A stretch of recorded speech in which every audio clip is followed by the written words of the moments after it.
would like to acknowledge the Coast Salish people on host. Good afternoon, everyone.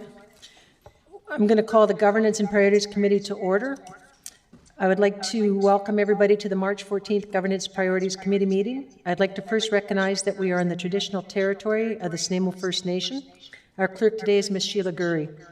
Today's Governance and Priorities Committee meeting will be held in accordance with the Community Charter and Council Procedure Bylaw 2018, number 7272. The question period sign-up sheet for agenda items only is on the table by the double doors to the left. If during meeting any member of the gallery has a question regarding an agenda item, please write down your name and the agenda item on the sheet. Members have been granted the authority to join meetings electronically. Please refer to the guideline sheet for reference. Today we have the following councillors attending electronically: Councillors Brown, Bonner, and Turley. The first item on the agenda is the introduction of late items. Thank you, Chair. For late items today, agenda item 7A1, Draft City Plan, Green and Connected, replacing the PowerPoint presentation with the new one that is on your addendum. And that's it, Chair. Thank you. So could I have a motion for the adoption of the agenda as amended? Councillor Martman, seconded by Councillor Hemmons. All in favor?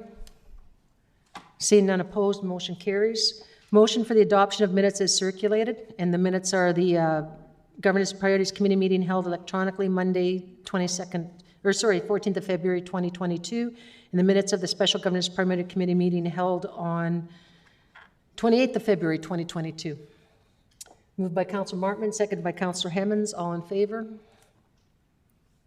Seeing none opposed, motion carries. And we'll go to the agenda planning, Governance and Priority Committee's agenda planning, to be introduced by Ms. Gurry. Thank you, Chair.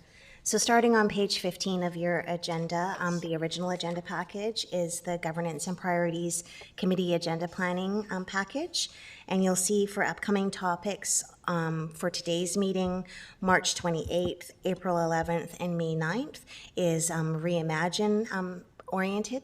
And during the presentation on Reimagine, you'll see a breakdown of the process that's going to play out for those next meetings, including today's. So 4 meetings of Reimagine breakdown, and with the final meeting and hopefully decisions being made on May 9th. And on the next page, page 16, you'll see topics that are still to be scheduled. So we have not determined dates for these yet, with the focus being for the next month and a bit on Reimagine. So if Council has any questions on that, on either the upcoming topics or the topics to be scheduled, I can take any questions. Any questions? Oh, here we go. We're red arrow. Thank you. Thank you. I just want to note that housing affordability on the topics to be scheduled was something I put there, and I hadn't fleshed it out yet. I had notes. But this arose from a pilot program in, I want to say Saanich, Sunny, you recall it, that was providing low-interest loans. Thank you, Langford. It was an interesting program around housing affordability for those who couldn't make a down payment. What I was interested in flagging that was, we have the affordable housing strategy. We're chipping away at it. Is there anything that we could be looking at that we haven't seen? Because the affordable housing strategy was completed 4 years ago. So I'm curious, is there anything in there that we could advance or speed up the process in terms of meeting it because of the affordable housing crisis? I'm not married to this being in front of us as this council, but I did just want to flesh it out because I put it there. So, thank you. Oh, if I may, sorry, one other point I want to make. During Reimagine, I recall very early in our term, we were talking about how do we expedite laneway houses? How do we expedite those things that we know that are about infill and density and that exist in our affordable housing strategy? And it was often offered that that will come out of Reimagine. And so I'm kind of curious now, we've done Reimagine or we're close to closing it, what do we now know about our housing situation that we didn't know before? And what can we prioritize differently in our affordable housing strategy as a result of that? Thank you. Okay, seeing no other speakers, we will go to we have no committee recommendations, our reports, Reimagine Nanaimo, and that will be introduced by Mr. Lindsey. Thank you, Madam Chair, and certainly happy to be here in front of the committee this afternoon. And as you know, you sit today as the steering committee for Reimagine Nanaimo, and what is now moved into phase 3, which is a review of the draft city plan. And as Ms. Gurry already said today, we have really the next 4 GPC meetings set aside to spend some time to go through the draft document with you and hopefully get to a point on May 9th where we have some final recommendations to bring forward in terms of a bylaw. Today we're going to spend a little bit of time talking about the first 2 goals of the plan, Green Nanaimo and Connected Nanaimo, and we have our resident experts, our sustainability manager, Ting Pan, will help walk us through the first part on Green Nanaimo, and then Jamie Rose, our manager of transportation, is here and will help facilitate a discussion on the second goal and the policies. We're going to wrap up the day with just a sample of what the action plans would be, and just a reminder more for the community that the action plans are intended to come out after the adoption of the plan, and we're anticipating at this point it'd be next year before they were finally endorsed by Council. And I use the word endorsed because they're not intended to be bylaws like city plan, but actual action plans that can be more or easier to amend as Council moves forward. And then, of course, ending the day with just the next steps.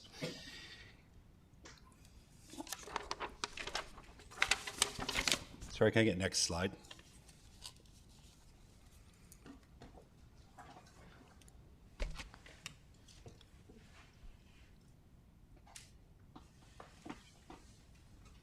Sorry, can I get next slide? There it is. Thank you. So I just want to spend a little bit of time because I think that the question's going to, if we don't answer it, it's going to come up about, okay, we're going to go through this process. You have a lot going on right now. You have potential inputs coming from these GPC sessions, but you also have input coming from your 2 committees who are actively reviewing or have reviewed the plan and making recommendations. And you also have the community input that's going on through our survey, which is scheduled to close on April 8th. And really, what we're trying to show here is a process for how all that input will be considered and how you as the steering committee will take those recommendations. So what we're proposing for your consideration is that the committee recommendations, which would normally come to Council directly for consent items, that they instead come to you as the steering committee. So if the committees are making recommendations around the policy document, that they would come here. So for example, last week, the Environment Committee met. I've had a few meetings now on the policies, but made some recommendations. Those are going to come here today. So when we walk through the green section, we can look at those recommendations from the committee. Now, rather than having each GPC make recommendations and us turn around and amend the plan, what we're proposing is that these GPC meetings, if there's any recommendations coming from you as a steering committee, that they form a package of final recommendations that we would consider on May the 9th. So the recommendation, this is a kind of a similar process, I would say, that you're familiar with in the finance and audit when you go through your budget every year, that you kind of identify those options, those opportunities, and then at the end you make a final decision on those items. So our hope is through each of these GPC meetings to get recommendations for consideration, and that those considerations, all of those will move down to the May 9th meeting.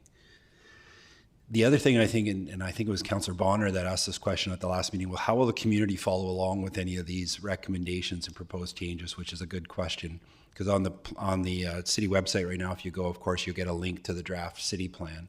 So what we're proposing is to have a online tracking so that any of the recommendations that come out of GPC for consideration on May 9th, they will be included there. So if somebody wants to go through after today and see any changes that are being proposed to the green or connected, would be able to go on our website and see that those proposed changes are there. It'll be clear that the final considerations on these recommendations will be coming on May 9th. Now, as it's already been mentioned, this is a fairly ambitious timeline, even today, to try to get through these first 2 goals. So we are hopeful we can do it in these next really 3 concentrated GPC meetings, but we know we're asking a lot of the steering committee, and we're hopeful that if there is need, we can actually potentially have an additional meeting. So there is only one GPC meeting right now in April because of Easter, but if possible, we may be asking you for your support to have an additional GPC meeting at some point if the steering committee thinks they need some extra time to get through this. So then finally on May 9th, if we get endorsement and recommendations, that will come to May 16th for final council consent. And then staff would bring forward the amended city plan and the associated bylaw for consideration of first and second reading on May the 30th. Madam Chairman, I'd be happy to answer any questions on that outline.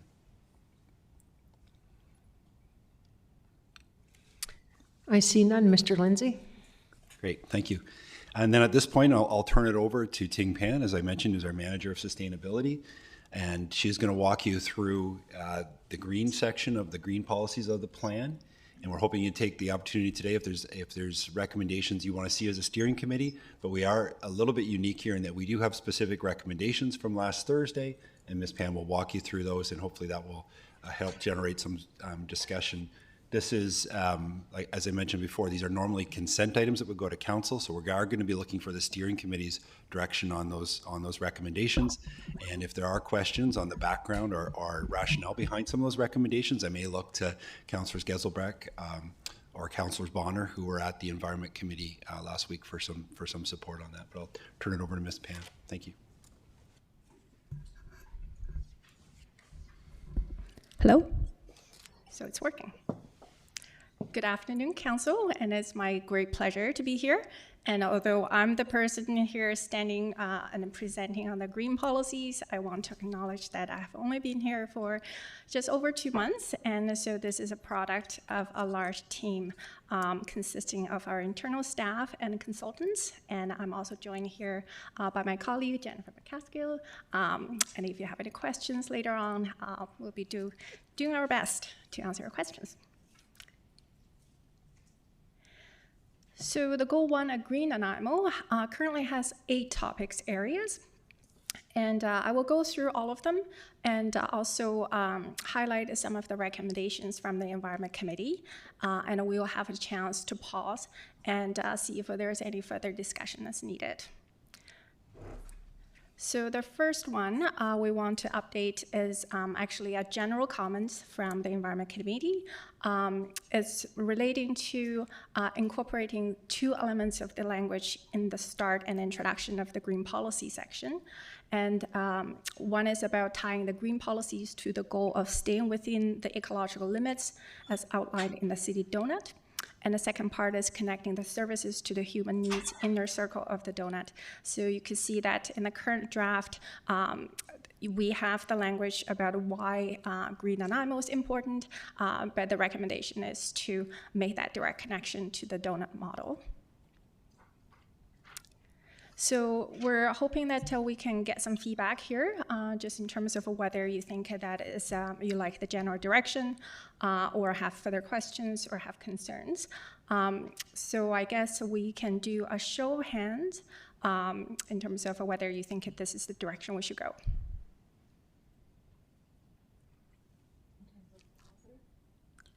If I could have any councillors use your hands or mics so that I can hear some feedback so we know if this is the direction that we want to move in, please. Director Hemmons. Oh, I think I just took you off. You're on. Oh, thank you. I'd just like an explanation from our councillors on that committee, just a high level why is this important? I do have Councillor Geselbrecht next, so I will defer to him, please. Great. This is just minor feedback, just in the preamble of the Green Nanaimo, just tying back to the larger purpose of why we have these policies, which is to meet the goals that we've outlined in the donut framework, the targets and indicators. And so it just makes a link, and the same with sort of our social policies to make the link back to meeting our targets for housing and all that. Yes, you may. Thank you. So then this language will not just be about the Green Nanaimo section, it will weave throughout the plan. Is that correct? Yeah, it's I'm just worried we're going to only connect the green section to the donut. No, it's it also, the second thing, to include city plan policy about tying green policies to the goal of staying within the ecological limits, connecting services to the human needs inner circle of the donut. So, I mean, I guess, at least in the green policy, there was just no mention of it to link it to it. I mean, it's really minor. I think that, you know, there's, in Connected Nanaimo, there's policies in there that are going to help meet our donut targets as well. So I think just mentioning in the preambles of these things to put it there, it's really minor. It's probably like a sentence or two in the preamble, which really doesn't have any policy implications. So, yeah. Thank you. Councillor Gasbrook, did you have something further you'd like to add? You're next on the list. Oh, no, that's it. Okay. Councillor Martman? Thank you. I like it. And actually, following up on Councillor Hemmons, I would like to see it tied into everything we're doing, and that it's connected to the donut economic framework, whether it's accessibility and mobility, that's part of the human needs, etc. So I think we should entwine it throughout the document. So I like it. Thank you. Councillor Hemmons, did you want to speak again? I looked. Chair, I believe Councillor Bonner has his hand raised too. I'm not sure if I don't have a sheet here with their faces. so it's not on the iPad there. It's No, not I only showing get up. the feedback discussion on it right now. Okay, so I do have it on my Rely screen. on you. We can put it back up there, but we have Councillors Bonner and Brown both have their hands raised. Councillor Bonner? Thank you, Chair. Further to Councillor Hemmons' question there, I think the Environment Committee was quite immersed in the actual section C of this, C1, and all the environmental aspects of it. I think it's more up to us how we want to make sure that that type of language percolates through the rest of the document. So we were concentrating mainly on C11 and all the ones under that section. But I would more than likely think that if we are going down the role of the donut economy and economic model, then of course we would be interpreting all of these sections to fit within the donut. Thank you. Thank you, Councillor Bonner. Councillor Brown? Thanks, Chair. And I got a little bit of toddler chaos going behind me, so if there's a lot of noise, I apologize. I fully support its integration here and everywhere, and I'm under the impression we've already passed that numerous times, so fully support it here and everywhere. Thank you. Anything further, Councillor Brown?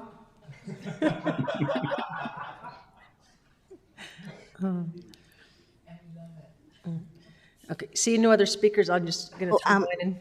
Sorry, Chair, Councillor Turley has his hand raised now too. Thank you. Councillor Turley? Thank you, Chair. The only concern I have, and it's only because I'm not sure I understand the different scenarios, but trying to figure out how the Green Nanaimo is going to fit with the cost of housing, because some of the things I've seen that we want to integrate into to make things greener are more expensive, and that of course will likely raise the cost of housing. So that's one concern I have, that we may or may not be able to get everything that we want. I see Mr. Lindsey nodding in agreement. Councillor Hemmons? Yeah, thanks. I think that again, thank you.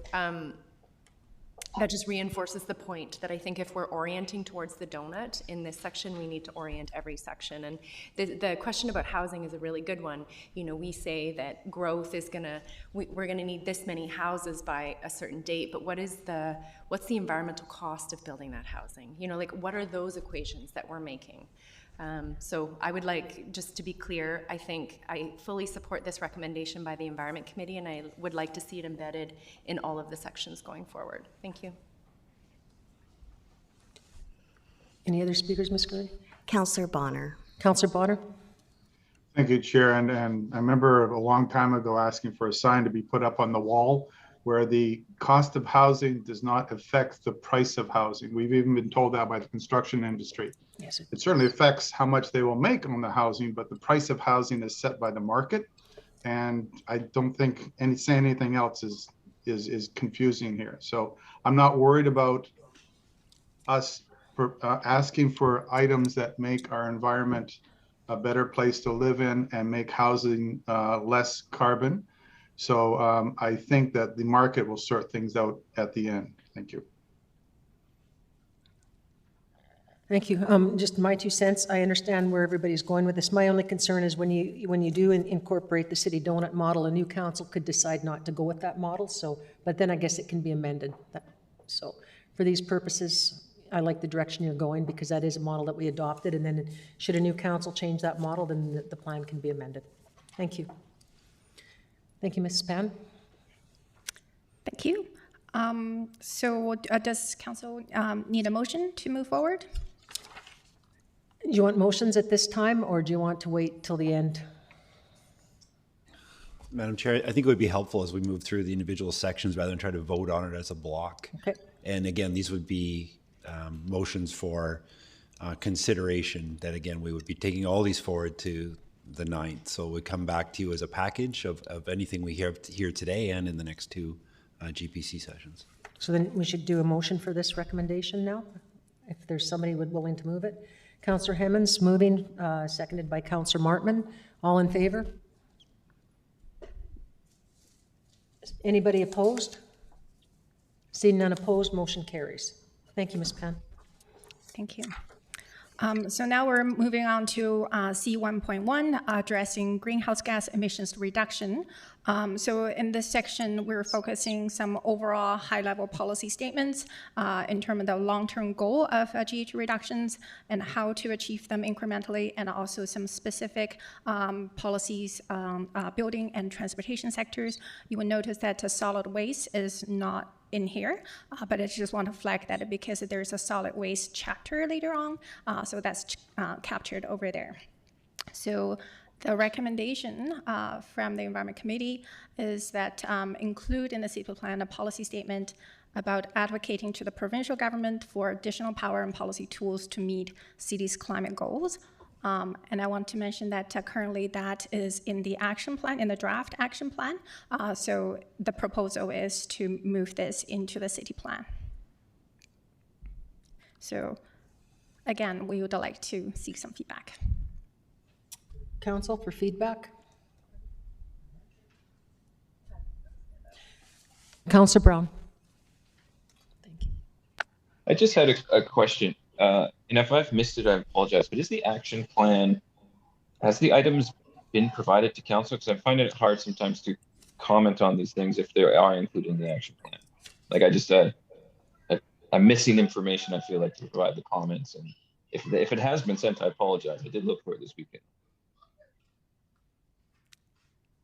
Okay, through Councillor Armstrong to Councillor Brown, we haven't provided council yet with the draft actions plans, and we plan to bring those out to council in the fall.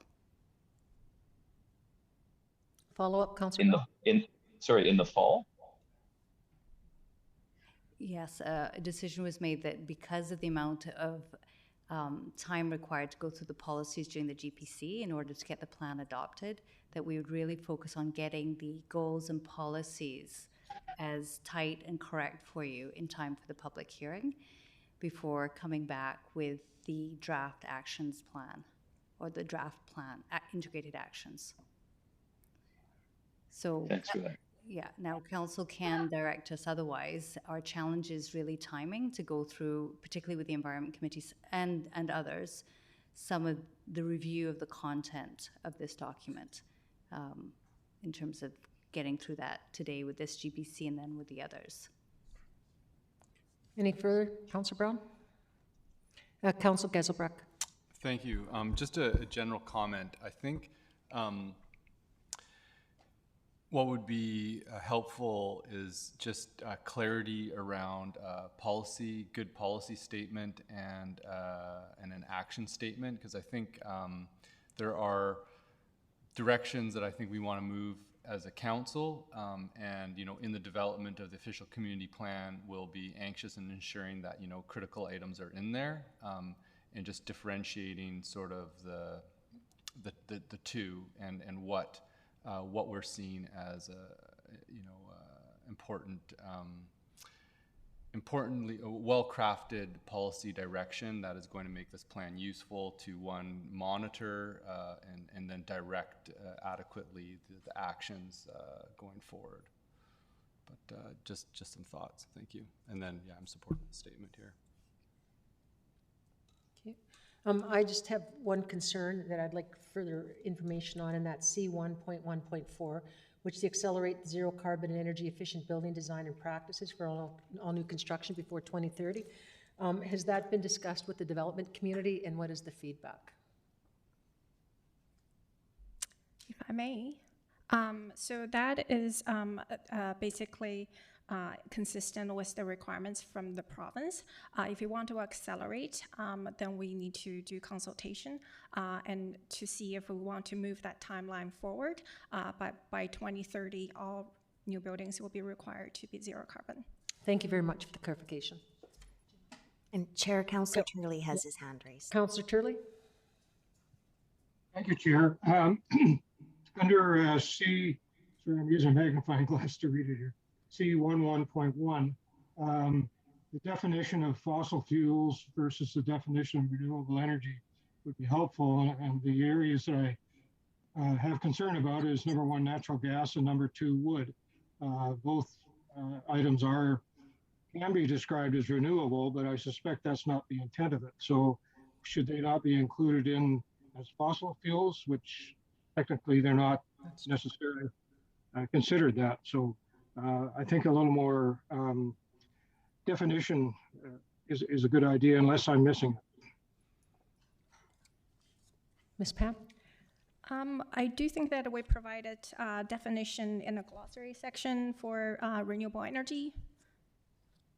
Sorry, I only captured a part of the comments.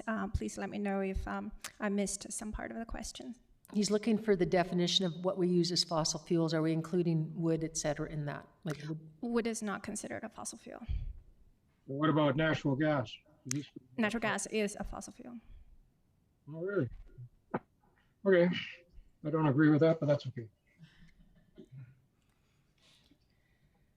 All right, seeing no other people to speak, is there a motion? Motion made by Councillor Martman, seconder by Councillor Hemmons.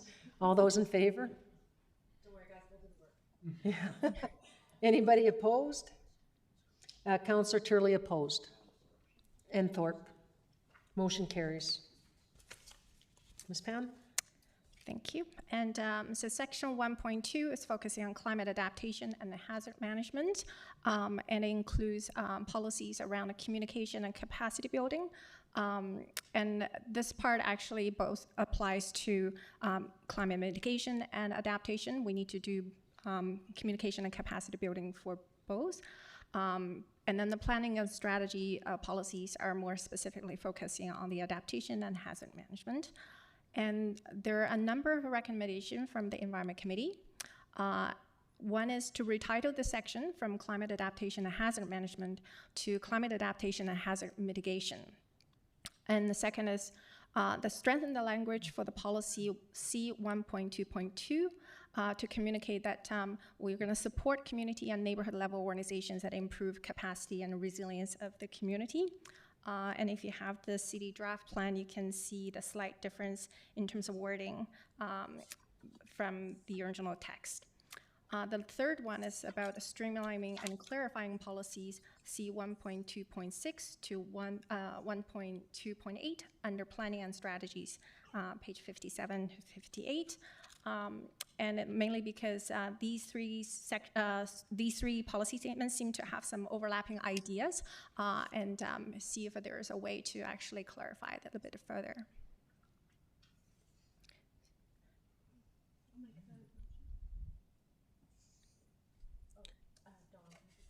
Councillor Bonner? Thank you. I'm looking here and I can really see. Thank you, Chair. I would move those three recommendations as a motion. Seconded by Councillor Hemmons. Any discussion, Council? Oh, Mr. Thorpe. Madam Chair, just to pick up on, I think, Councillor Thorpe's comment earlier on in a previous GPC about the use of the words support, encourage, those types of things. So support the organizations is supplying fiscal support. That's what I'm assuming that means. Or is it? What's the intent of the policy with respect to support? And I think you have to be mindful of that because some might interpret it that way. And support organizations that pursue that is a different policy than supporting the organizations. In this case, it was to support the organization. So just whenever you see those types of words in policies throughout the document, you should probably think of how's that being interpreted and is it clear? I think the intent is to support the intent in this case, but not necessarily fund agencies that are doing that type of thing. But maybe I'm overthinking that, but just based on experience, I think some when you see an example like this, you might see some agencies say, well, you said you would support, how are you demonstrating you're going to support it? It's notionally, I think, is the intent here, not necessarily monetarily, but I just thought I'd mention that. That actually was going to be my question, so thank you for taking it for me. I see Councillor Bonner. Well, in terms of both of your questions, I see it as not necessarily monetary support, although that could happen. But I would think that we would sort of sort this out in the action plan, so that when we get to that point, we may make recommendations for financial support or just in terms of general supporting the work that they do. And it could be in a number of ways, similar to some of the ways we're looking at supporting neighborhood associations and stuff like that. Mm-hmm. Not necessarily monetarily, but we help with meetings and things along those lines. So I think we should be supporting them and helping them build capacity in their communities. And I think how we do will come out in the action plan, personally. I guess what I was going to say to that was I was looking at to change support to encourage community and neighborhood level organizations to improve capacity. I was thinking if we used encourage versus support, because I agree support does mean a lot of things to different people unless we put a definition of what we mean by support, or in front of it should we say financially support, and then we will know if it says financially support we would do that. I don't know, because that is a concern that could come up. So hang on, I think I saw Councillor Gesserbrook. Thank you. I think just a general comment on language. I'm not an expert in the theory of policy development, but I think there's a lot of words in here that are pretty gray that you could drive a truck through and how you interpret it. And sometimes it's strategically used, my understanding, in OCPs to avoid litigation, also to provide a broad enough interpretation so that the council of the day can choose sort of like how much gas or how much brake to put on the policy. In other cases, I think it does water down and weaken the policy as well. And I think that it takes quite a lot of intentionality in what language that you do use. And I think in some cases, providing definitions can be useful. And other times, maybe that paints you into a corner. I don't know to what degree of intentionality we're using in terms of selecting the language. I think everybody has a different interpretation on the words, and then the community will have different interpretations, and sometimes that plays in your favor for what you're trying to do. But it's something that in my process of going through this, there's a lot of questions around it, and I don't have anything formulated yet, but I'm curious if there is a bit more need to have a discussion on language and what we're trying to achieve with it, because it is pretty wide open. And so I think support is broad enough that it can be left up to the council of the day and the values that are at the table to decide how it'll be supported without having to change it. It might be financial support, and we do support a lot of organizations financially to move forward city values, and sometimes we support in other ways. And so I think just leaving it how it is probably fine.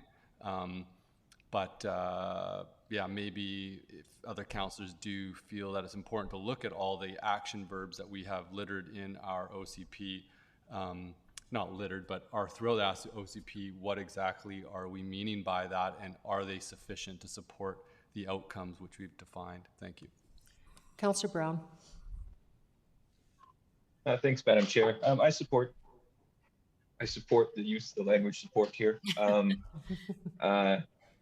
Just because I think it's broad. For example, I know, I can even think of things like the Climate Hub that's been active in our community for the last couple of years. We have supported them financially through a grant. We've also supported them through staff time with respect to some of their speaker series. So both of those are levels of support in my mind, and it varied on the ask. And in case the financial one came to council, I think that's appropriate considering, pick any group, but sometimes we support some of the chamber's activities financially. Sometimes we just support it by presence at an event or open it up. So I like the language because it's broad enough and can be tailored to specific asks. And and I'm supportive of it being in here just because it is a sort of an emerging type of area where we are seeing community coalitions and action groups. So I think that's going to change and morph through time.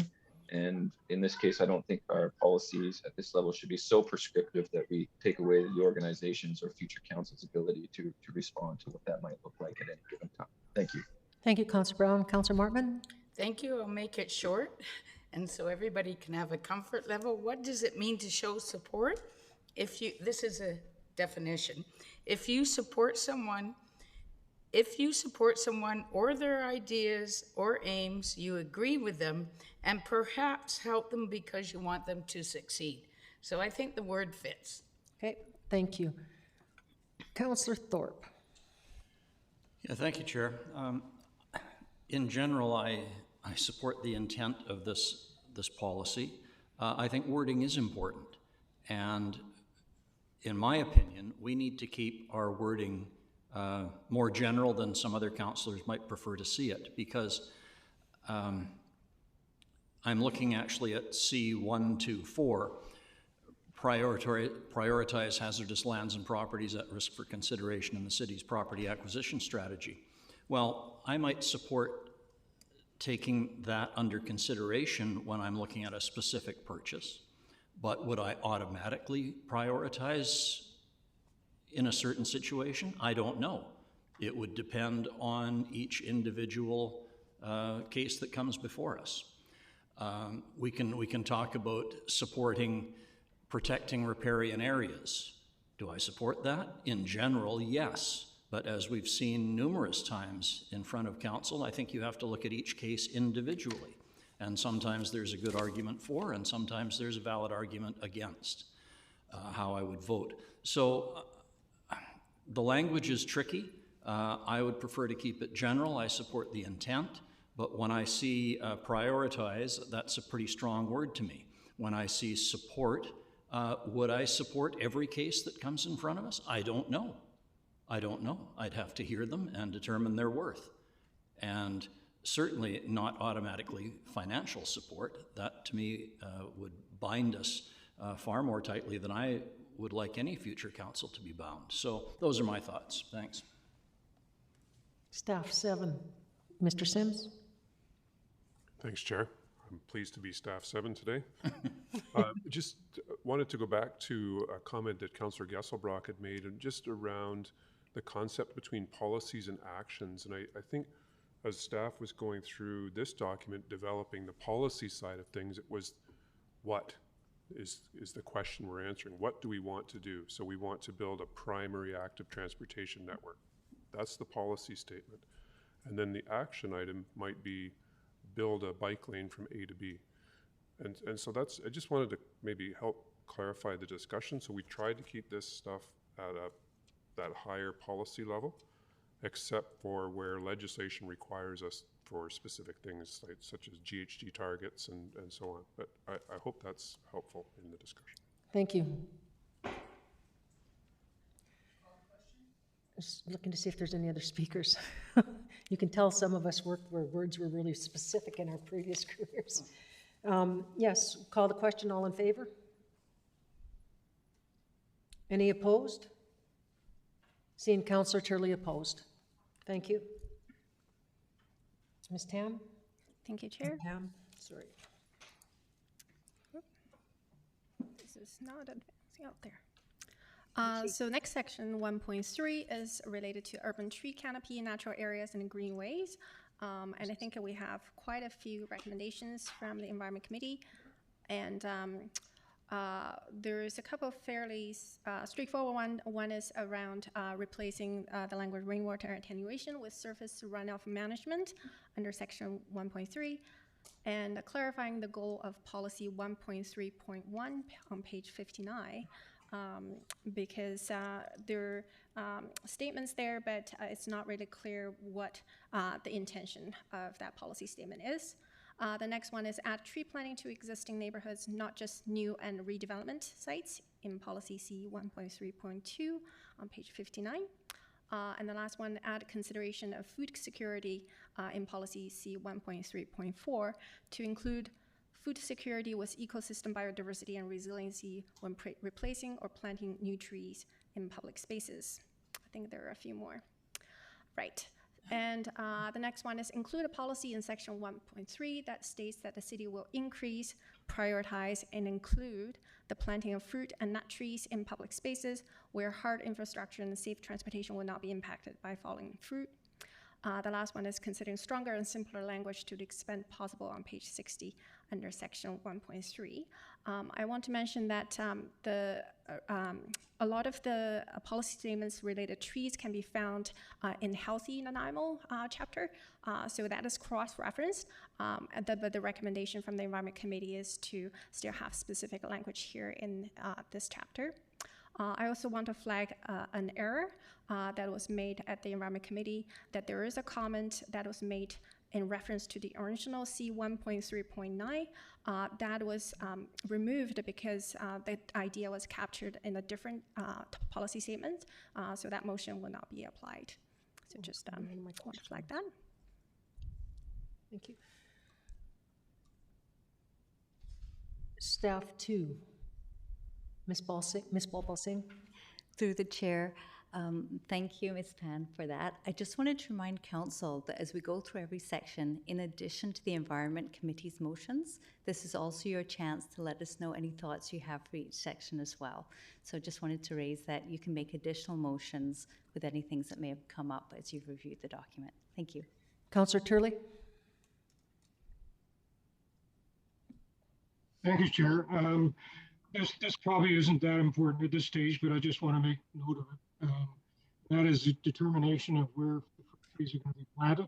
And I would highly recommend that it not be on the perimeter of the city, because places like Rossland and Powell River and places like that have huge bear problems.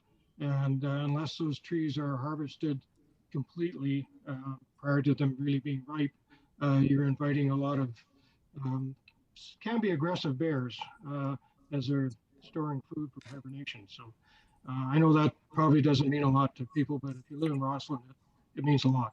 Thank you. I have Director Hemmons, then Councillor Hemmons, then Councillor, I guess it's Mayor Krogh, not Councillor. Thank you, unless there's been a coup d'etat at City Hall I wasn't aware of. I'm with Councillor Turley in this one. This is one of those obvious and I think very sincere, well-meaning concepts.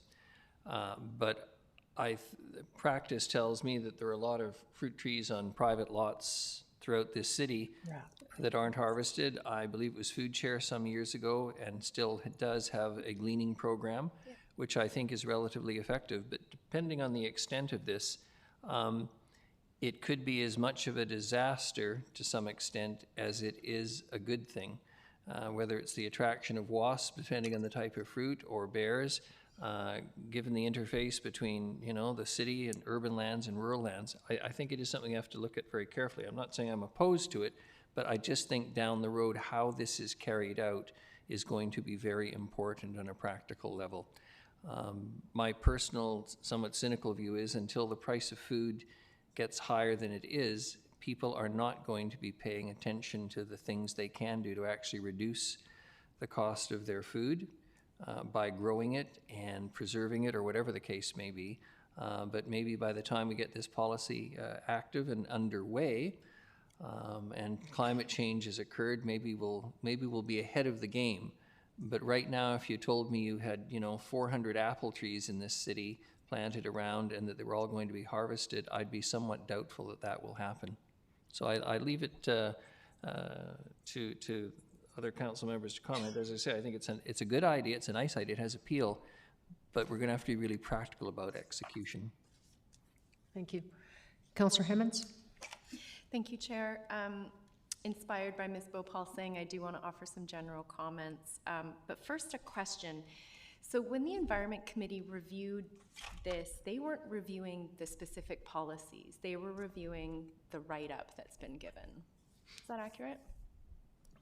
Through the chair, they were reviewing specific policies. However, they were reviewing a draft that was pretty similar, but not exactly the one that was released on the 28th, and that was just a matter of timing. So they were looking at specific policies and providing very concrete feedback on those. Okay, that's great.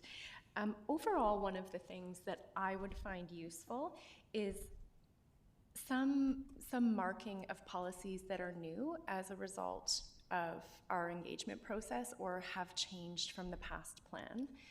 And further to that, I think some, so for example, there's 18 policies under C1.3. What are we, this is probably about the action plan, but what's our priority for those? Like how do we, that's probably the action plan, but how do we slot those in? Which comes first? That's it, thank you. Ms. Wilson? Through the chair, these actions, while listed, they could be implicit in terms of the order, but we haven't prioritized these policies. And where we see the opportunity for council is A, have we hit the mark with the policies we have? And B, when it comes to the actions and what you want to implement, you have the opportunity to review them, and that elevates the status of the policies. I don't know if any other of the steering committee have any other comments around that, and also the executive committee, but that's how I see it unfolding. And ultimately, it's your direction for how you'd like to see us address these policies. Right. Follow-up, Councillor Hemmens? Thank you. And just to clarify, thank you for that. I understand prioritizing will be up to us. It would be useful for me if I could have an indication of what is new, what's a holdover from the last plan, et cetera. What have we adapted as a result of our engagement? I would personally find that useful. Thank you. Councillor Martman? Thank you. Through you, I'm just wondering, under the add consideration of food security and policy C1.34, I need some help understanding that one when it comes to replacing or planting new trees, how it ties into food security. Ms. Pam? Through the chair, I think at the original statement, I was really talking about when we're replacing or planting new trees, we want to consider more holistically how they contribute to the overall ecological diversity and how the trees can be adapted to future climate. But the suggested edits that, we also consider food security when we're replanting and trees in addition to ecological biodiversity and resilience. Okay, and just one other thing. I'm uncomfortable with when it states that the city will increase, prioritize, and include the planting of fruit. And I'm wondering if we added the words, the city will endeavor to increase, which is the wording we use in C1.31 is endeavor to maintain and expand the city's tree canopy, that perhaps we should soften the language that we will increase it with we will endeavor to increase it. And just my suggestion.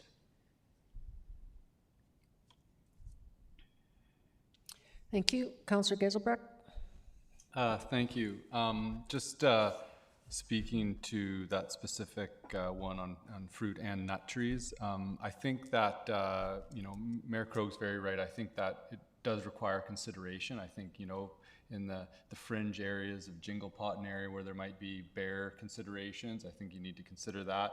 It was very clearly crafted around infrastructure and vehicles. That excludes a large amount of the city tree plantings. I think given the direction that I'm pretty sure things are going, population growth, the change of being able to ship food around, I think the growth and appreciating the importance of food, especially protein creation with nuts, I think that we would be very wise, and I think would be applauded to get on it now and have it embedded in city policy. And I think that I don't think there was an appreciation in the past as much of growing fruit because of the ability to ship it and the cheapness of it. But as people now appreciate the need for healthy, clean food and being able to access that, I think that we're going to see less and less food and fruit going to waste. And I think would be a really asset to be able to drive the development of a bit more of a local food industry. Of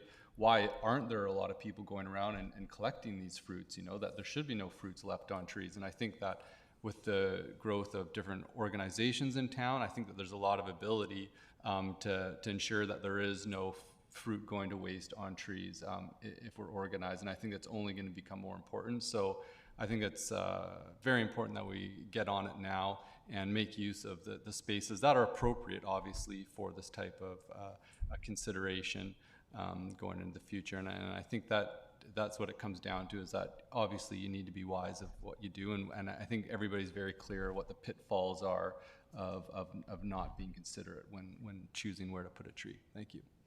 Councillor Bonner?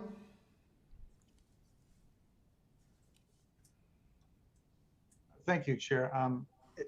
This came up in the Environment Committee, and it's probably going to come up for the rest of this meeting and meetings to come, and that's the words of this plan, right? And I don't like the word encourage, only because the minute you publish the plan, you're already pretty well done. And so encourage could be posting a note on the city website says, hey, everybody should plant more trees. Done, right? And that doesn't inspire people as far as from what I see is, and this plan is meant to be for a very long time, and it should be inspiring people to say, I like this plan. I like living here. I want to move here, things along those lines. So the other part of this thing is, and I brought this up at the Environment Committee, and it's we should have a motion is just don't do dumb things. And basically that means is that I trust staff to know what they're doing. And if we say we want to encourage more fruit and nut trees, that they're going to be planting trees that aren't going to cause problems. Like apple trees, okay, Bartlett pear, no way.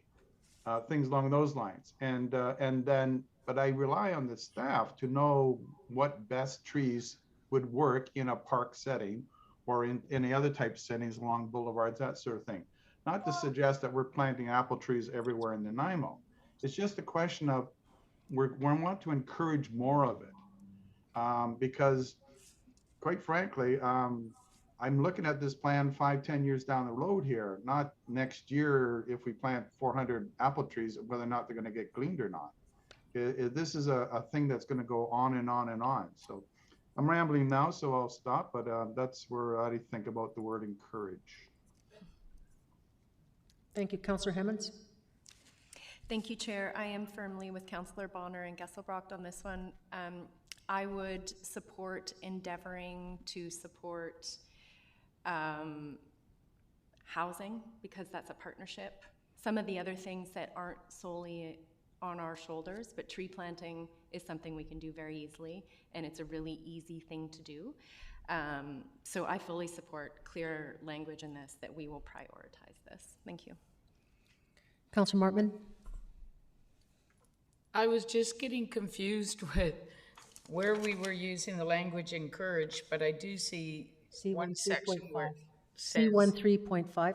Yeah, and then I was just re-emphasizing, I had used the word endeavor, not encourage. So I don't know if I need to make, I know there's a motion on the floor? No, not yet. There's no motion yet. Okay, so I'll move the motion with a friendly amendment to that section where the city will endeavor to increase, prioritize, etc. And I'll move all the motions. Seconded by Director Krogh. So further discussion, we have Councillor Thorpe. Thanks, Chair. I wanted to comment before we got a motion on the floor, but I'll go ahead anyway, seeing as we're talking about trees and planting. And I really agree with the comment that Councillor Bonner made earlier about relying on the knowledge and expertise of staff, which of course we have to do in all areas. And I also want to acknowledge the wise word used by Mayor Krogh, and that is practicality. And we always have to be, I think, cognizant of that, which leads me to my question, and it's actually to Mr. Harding. Took me a second. Thinking of practicality, I'm aware of parks in the city where we have in the past had fruit trees, and we've actually taken them out because they caused more problems than they solved. So maybe this isn't appropriate at this time, but I'd be curious about a comment on that. Mr. Harding? Yeah, thank you, Chair, to Councillor Thorpe. We have planted apple trees in different locations throughout the city, and some of those we have had to remove because the gleaming wouldn't take place, and they became problems with wasps and such. However, we also are having some success with more organized forests and plantings, like with some of the urban gardens that may plant some trees, or with our edible forests at Beaufort Park. It really does need to have a group that will own it.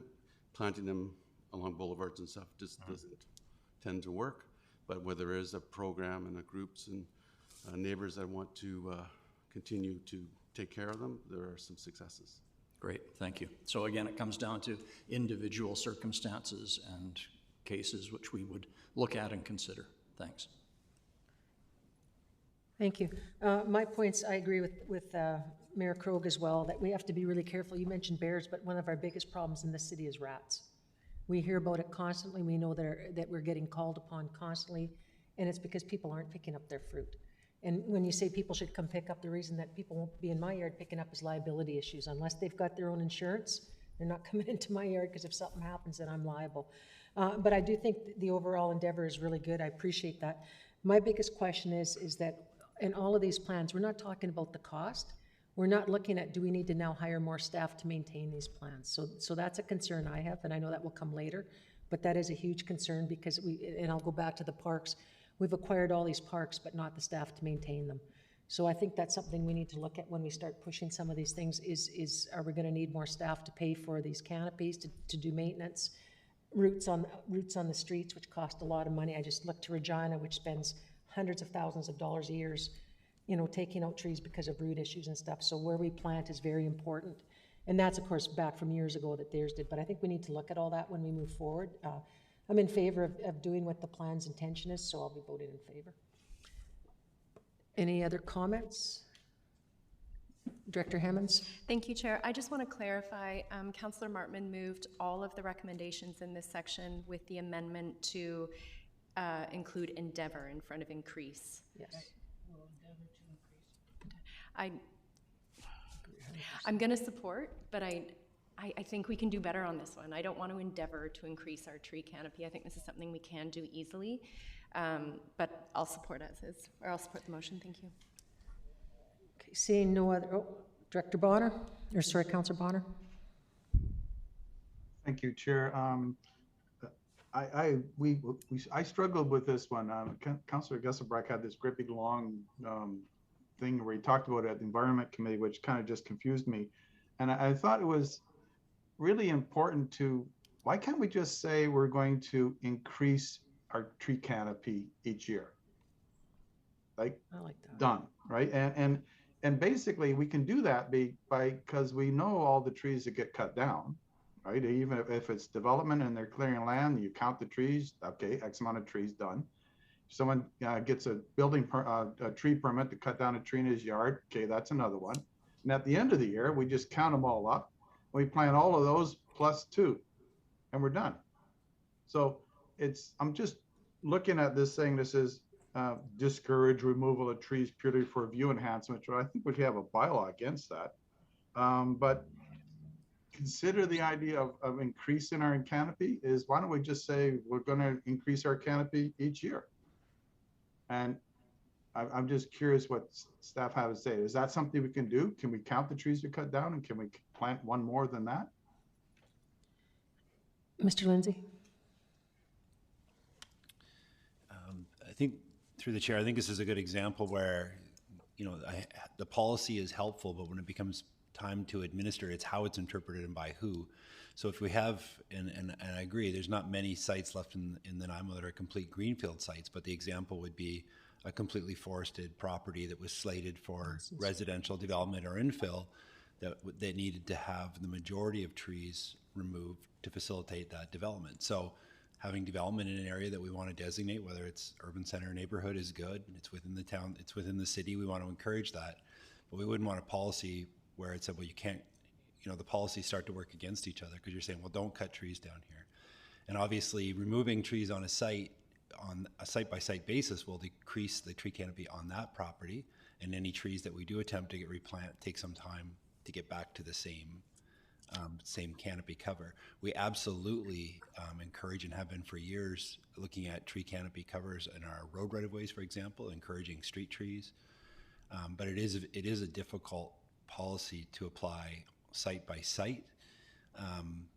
And in terms of knowing the exact number of trees and replacing them by 2, it's often an issue of, and our tree bylaw does that. It generally says if you cut down a tree, you have to replace it with 2 trees or more, depending on the size of that tree. But it becomes problematic because you can't cut down a forest, build a development, and then replant a forest. So there has to be offsets often elsewhere, and that's one of the things that we're looking at. But it does take time for those offsets to grow and replenish, but hopefully they do that in places that are benefits to the community, like road right-of-ways, streets. Follow-up, Councillor Bonner? I'm guessing when I said increase by 1 or 2, I kind of meant citywide. I realize that, like, if you level a lot to build an apartment building, you're not going to be able to put all those trees back up. But if say a development takes down 80 trees, are they responsible for making sure that 80 plus X amount or more get put somewhere in the city? Mr. Lindsey? Yeah, and I think it works generally the way that Councillor Bonner is referring to through the chair is right now, because that's not possible. They replant wherever possible on a property. So in a single family, it's not uncommon for there to be a street tree in the road in front of the home and then 1 or 2 on the lot. But it would not, and it depends on how the site started, but if it was a forested property, it would not come close to replacing the number of trees that were removed. So in those cases, we will often get sort of a cash in lieu contribution that the city will hold and can use for replanting in other places, for example, parks, or when we do projects, road right-of-way redevelopments, and we're looking for money to plant street trees. So yes, it's exactly how the program works, is take that cash in lieu and not try to replant every tree on every property, but look more broadly across the city. If I could just follow up with that, if we could just use a live example, we just approved the Nelson Street condo. That's all forested area. So how would we replace it all? Like, I don't know how we could do that. And where would they put it? So anyhow, Councillor Brown. Thank you, Madam Chair. Picking up where you left off, I think that type of policy statement it becomes something that's impossible when you consider all the other goals. So I tend to look at this a little differently. Is yes, we want trees for a whole variety of reasons with respect to where people are living and how they're living, and you know, some of them are just everything from mental health to reducing the heat on a hot summer day and all those sorts of things, and those are all good things. But at the end of the day, our growth planning requires folks to live in the city. You know, that's the responsible type of growth pattern, and that's going to come up to conflict within the preservation of a large amount of forested areas in the city. And so I think that's where this policy statement where it says we're going to increase our canopy is going to become problematic because it just can't. I don't think it can be reconciled with what the intention of growth in the region and growth in the city would look like. With respect to I support all the other ones. I am struggling with the word endeavor, but I'm going to support it here today, knowing full well. Think about it until it comes to council, and then you know, if I have an issue, then I may propose that we remove the word endeavor. But I will support it here today. I just need more time to think about that. Thanks. Thank you. Seeing no other, Councillor Giselbrecht. Thank you. Just quickly speaking to it, I'll support the change today. I think endeavor is one of those things, like Yoda would have something to say about it. You either do or do not. You do not try. So I think that we just really need to be, you know, if we're going to do something, do it and not leave the opportunity not to do it, but said that we tried. Thank you. Seeing no other speakers, call the question. All in favor? Any opposed? Seeing none opposed, motion carries. Ms. Pat? So, Can I speak on the tree thing? We've already called the motion that's done. Different one. Pardon me? I got another comment on other policies within it. There's a whole bunch of policies. We just voted on all three motions. No, I'm not voting on. Well, you want to make another motion? Yeah, no, Okay. Chair, through you, just to the process, Ms. Bopalsing and Mr. Lindsey, if you do have further comments on the plan other than those coming from Environment Committee, that you can raise those today. Yeah. Councillor Gisbrook. Great, thank you. Just with the tree policies, I think that there are a lot of considerations to take into account, and I think we are going to develop our complexity and in how we manage it. What I think the discussion of the Environment Committee, and Dawn touched on it here when we just say about why don't we just say we're going to increase the canopy. And the points that Dale, Mr. Lindsey brought up. I think what's needed in the tree policy is a very clear direction on what type of outcomes are we trying to achieve with our tree canopy. And that's how come the Environment Committee put forward the recommendation was to clarify the goal of policy C131 under the tree canopy. And that basically is like, what are we trying to achieve with our tree canopy? And what the research on trees is more and more showing is that depending on how many trees and the extent of the canopy cover in urban settings are very closely linked with a lot of health outcomes, with ability to adapt to climate change, metrics with food security, mental health, the list goes on and on and on. And the research isn't quite there yet, pinpoint exactly how that is, but they're seeing a strong correlation. And I think as cities develop their ability in managing their trees and the specificity and when redevelopment happens and what are the metrics are we trying to achieve, like certain percent canopy cover within a neighborhood or not, and at what scale we're doing it. Because you can say, oh, we've got 50% tree canopy in the city, but they might all be in one area in one giant park, and then there's no trees in the neighborhood and everybody wonders why they're hot in the summer. So I think that what we need to do is like clarify what we're trying to achieve, and it's going to take a while to build our tree management systems to meet that. And we're already done a lot. We've got excellent bylaws in place, and I think we refine it. So I think it's important that staff rework as the recommendation asks the goals on that. What I would like to do is just move a potential policy statement for that goal for staff to consider as they are looking at reformulating reformulating that goal statement. And so what I would like to move is that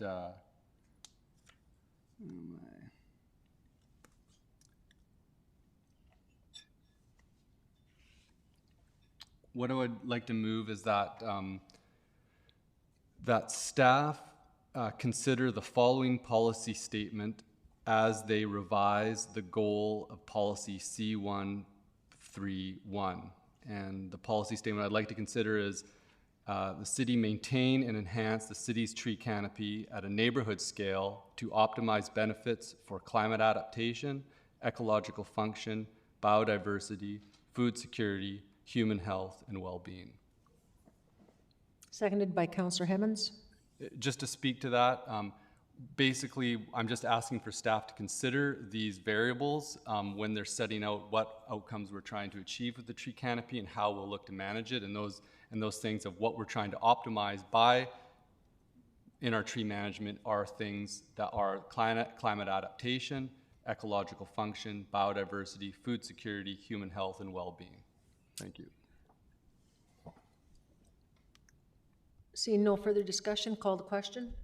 Oh, sorry, Director Crook, you have to push your button.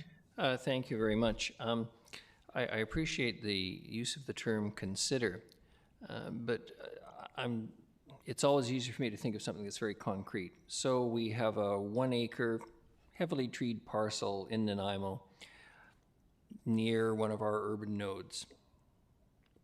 and we can fit, I don't know, say, not unreasonably, 150 people living on that site, if that site is essentially clear cut, which would what it require, and then be some trees replaced, I get that.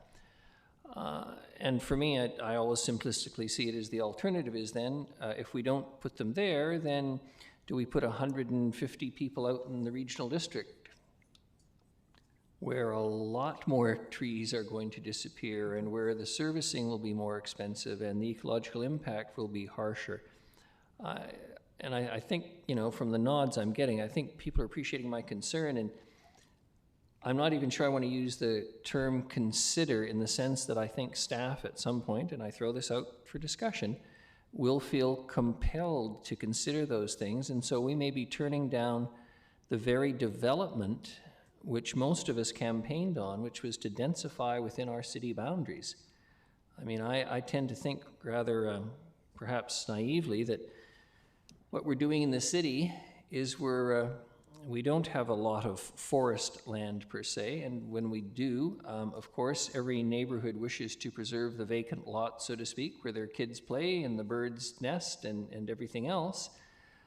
But we also want people living within city boundaries because that's obviously way better for the environment. We don't have to put miles of sewer lines, electric poles, underground services, whatever the case may be. So I just throw it out that it may be a very, and I don't mean this in a dismissive or disrespectful way, a very well-meaning wish, but if the impact is that it essentially may prevent the very thing that we see as an overall more important policy goal, which is densification in the city, then I'm a bit concerned, and I'd be interested to hear what other members of council have to say.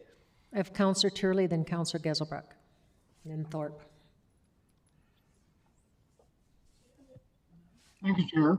I certainly agree with part of what Eric Krogh said. I think one of the things that we got to remember is that as we visit different park sites, the influence of Himalayan blackberries is pretty significant in areas, and I would far sooner see the effort not necessarily within a specific neighborhood where the development is, but in some of the other areas that the removal of such vegetation and planting of trees, similar to what Rotary clubs in Nanaimo did, I don't know, 4 or 5 years ago on the downslope off of the all-weather fields at Bevan Park, because that was nothing but bramble and so we planted I can't remember how many trees, it was 300 or something, but it didn't cost a whole lot of money to do that, other than the work of getting the blackberries removed. So we got to remember that air doesn't stand still in one place. It's ever moving, and just because the trees are not where the previous ones were, isn't necessarily detrimental, because the air is, as I said, is continuously moving and mixing. So it doesn't have to be right within the same neighborhood. You know, because downtown, there's no way you're going to be able to put a ton of trees back where there used to be trees. So I think we need to not be as specific and limiting as what I believe this motion is, and allow for a little more flexibility. Thank you. Councillor Geselbrecht. Thank you, Chair.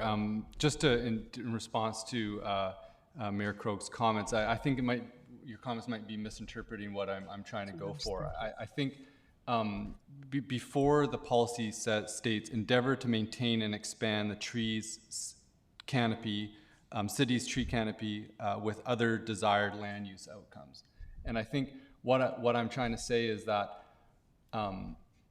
what are we, when we say endeavor to maintain and expand, it's not very clear of like what we're trying to achieve with our tree canopy. So it's just saying like one very clear standard would be, okay, the 310, 300 rule, or I forget exactly, but you know, you need to be able to see 3 trees out your window.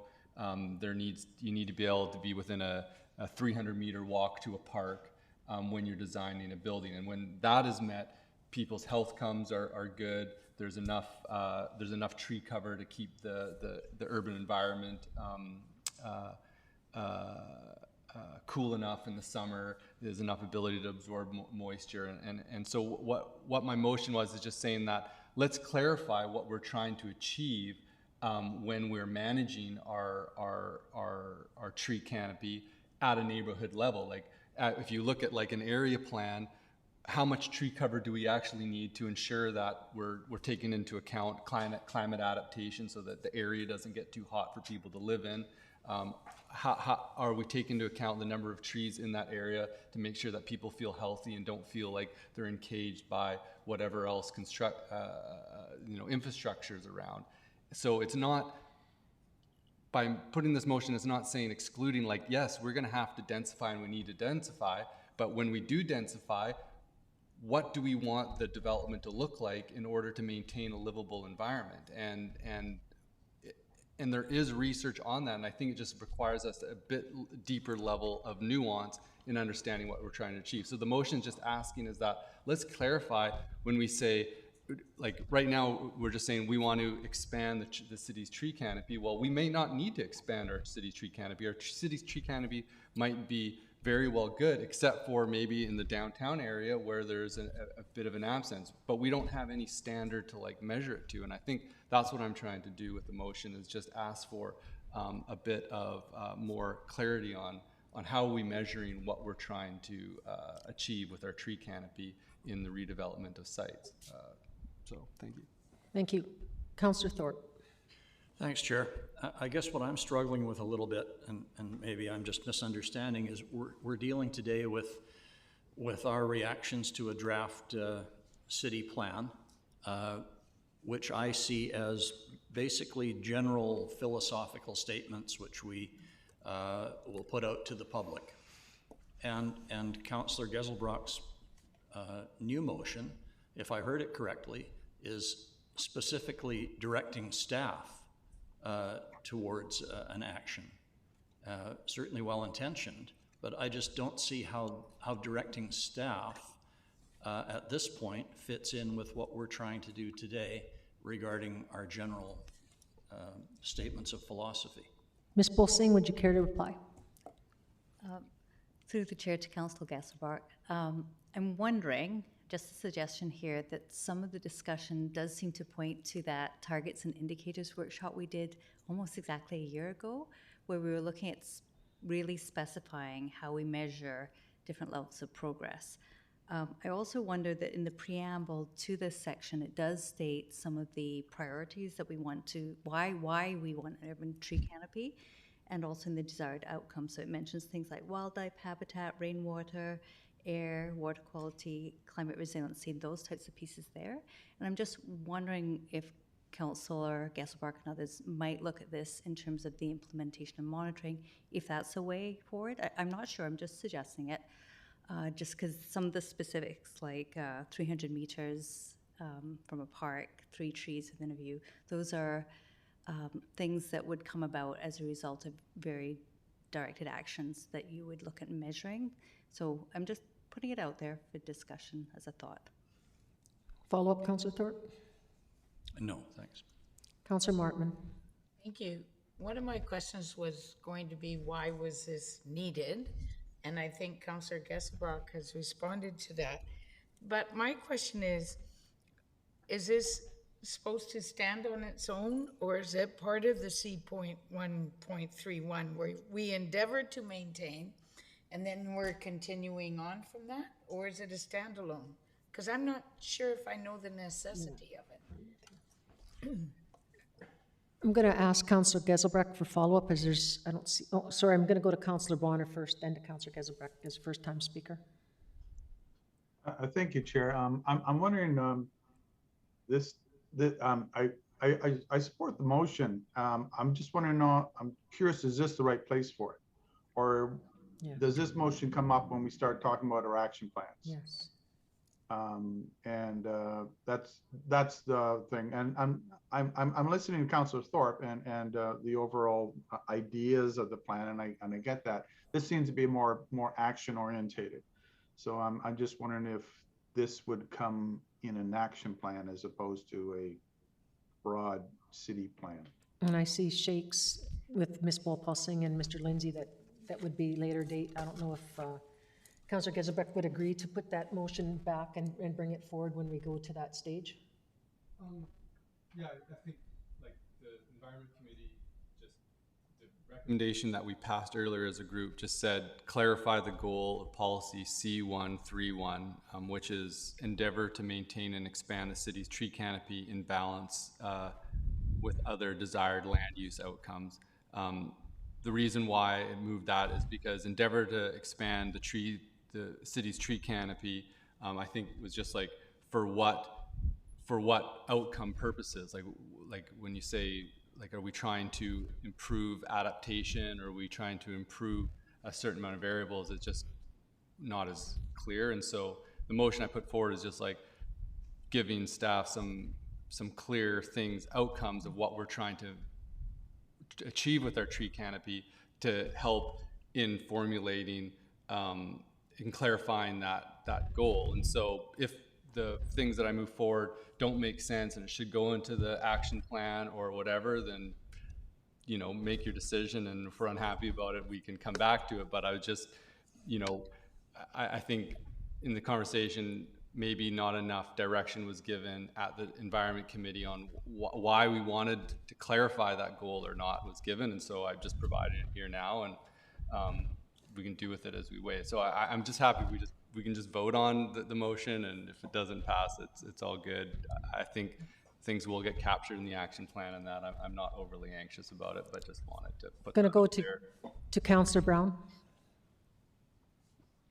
Thanks, Madam Chair, and appreciate all the discussion as I've sat here thinking about this. I'm going to support it. It doesn't seem like an action to me, and further cognizant that, well, we learned earlier, we're not getting the action plans as we consider this. So I'm going to support it as I don't know if it totally narrows down the intention as I would like to see it, but as Ms. Paul-Singh also highlighted, there it is sort of captured elsewhere as well. So I'm going to support it. Definitely don't think it is the granularity of an action plan. It's a pretty high level statement. And I don't think there's anything in that statement that anybody would disagree with, or I can't see it. So again, I think the action plans would start to highlight what those particular items might look like and the trade-offs between them. But I do think I support the intention of having those items top of mind as high-level policy statements as we look at what it means for this type of policy statement within the city plan. So I will be supporting. Thank you. Thank you, Mayor Krog. Thank you very much, Chair. And I just want to say, I believe I heard Councillor Bonner more or less agree with Councillor Thorpe, which is always a convincing argument for me. And notwithstanding the protestations of Councillor Geselbrecht, I think this is not only premature, I question its value, and I really think it does step into the area of action. And given what we're discussing today, I'm still going to vote against it. Thank you. Ms. Pan?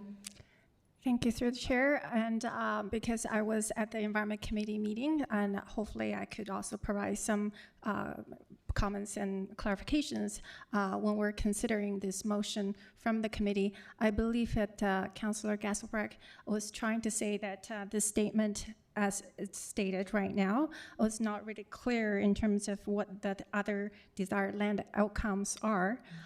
So the direction is to clarify that goal in the statement. I think that it was perhaps not included in the first place because, like Lisa Paulson was saying, that in the introduction we have the rationales there, and so we think that probably provided enough background as to what the desirable outcomes is. It might make that statement really long if we spell all of them out. But the motion that you're putting forward is that can we do our best to clarify that and spell it out in that statement? Was that correct? I hope that helped clarify what. Thank you very much. Seeing no other speakers, I'll call the question. All in favor? Director Geselbrecht, Director Hemmens, Director Bonner, and Director Brown. All opposed? Director Krog, Martman, Armstrong, Thorpe, and I don't see Turley. Is he there? Oh, Director Turley. So motion fails. Just a note, Mr. Chair, Lindsey? our minutes will say counselor. Oh, sorry. Madam Chair, I just wanted to clarify, I think it was a question from Councillor Thorpe, and what do we do with direction on, and not just anything you just talked about, but any policy coming out of today, if there's direction from council for staff to go back and redraft a section, for example. So if we get that specific recommendation, then we'll go back and do our best, and then we would bring that back to the May 9th meeting for your final recommendations. Obviously, our preference is the more specifics we can get from the steering committee on what they like to see in a redraft, the easier it'll be for us to hit the mark when we bring it back. But any recommendations from today would come back on May 9th. Thank you. Ms. Pan? And if I may, through the chair, also address a comment from Councillor Hammond earlier about how to see the changes in the green policies. So in the presentation that we made to the Environment Committee March 9th, in the presentation itself, we did highlight the substantial changes in content, and then also marked, where there are editorial change and there's no content change. So that's probably a place to see how the statements have evolved. Thank you, Ms. Pan. And I think we're ready to go to your next stage.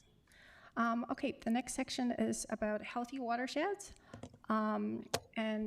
This is a fairly simple recommendation, and it's just suggesting to remove the word continue to in policy statement 1.4.3 and C 1.4.4.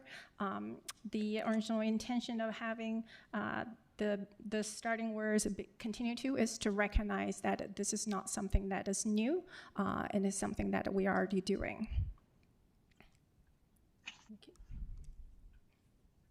Moved by Councillor Martman. Seconded Councillor Hemmons. Councillor Hemmons? Thank you, Chair.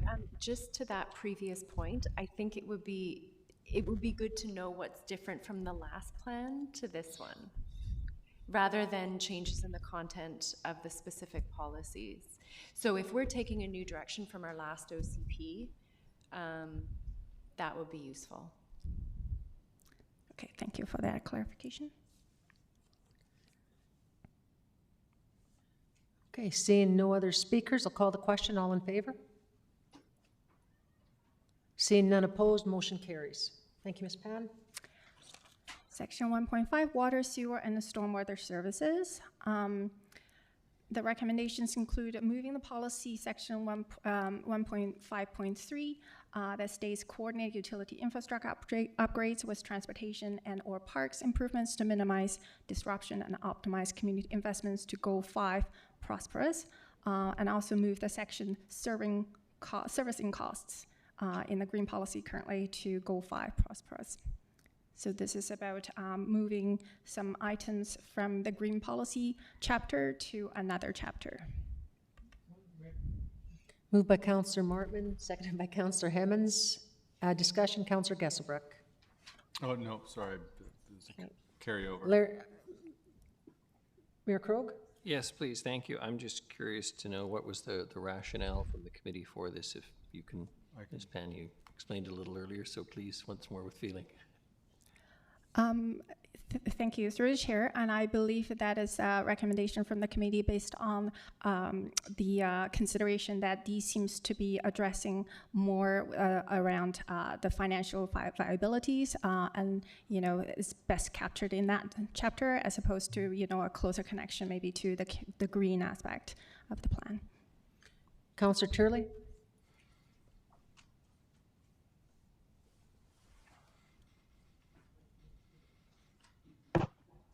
No, I'm new. Thank you, Chair. I'm just curious. We had a discussion several months ago with regard to a stormwater levy, similar to water levy and sewer levy. And I'm wondering if that is kind of connected with this, and if so, will there be down the road a report on how that levy is to be determined for different types of properties and different types of drainage, that type of thing? I'm looking for Mr. Sims. Thanks, Chair. That's a really good point. I think it is part of this policy chapter to ensure sustainable funding for storm drainage and natural assets, pursue a stormwater utility. So that will be coming back to council. We wanted to have it enshrined. This is a new policy, Councillor Hemmens. So we wanted to have it enshrined in our OCP to think about pricing. And then I think there was another policy statement around pricing towards storm utility. Yes. Thank you. Councillor, any follow-up, Councillor Turley? But thanks for the respect. Thank you. Councillor Giselbrecht? Thank you. Just speak quickly to this. I think the recommendation, it's already spoken to. It probably would suit better sort of in the financial considerations. But on a broader point, I think, when we're reviewing this, is just to have real rational coherence with all the policies behind the main objectives. And I think following from the donut model, it's the goal is to meet the needs of people within the means of the planet. And so the outer ring is how are we going to set up our city and our economy to be within ecological limits as we define, and the inner ring is how do we meet the social needs for people around affordability, health, and that. And so from that, those two main divisions, then all the policies, if we're going to really take an outcome focus, would be under that. So things that are meeting our environmental limits would go into the environmental sections, and then the policies that are meeting sort of the social needs would all go into the social dimensions.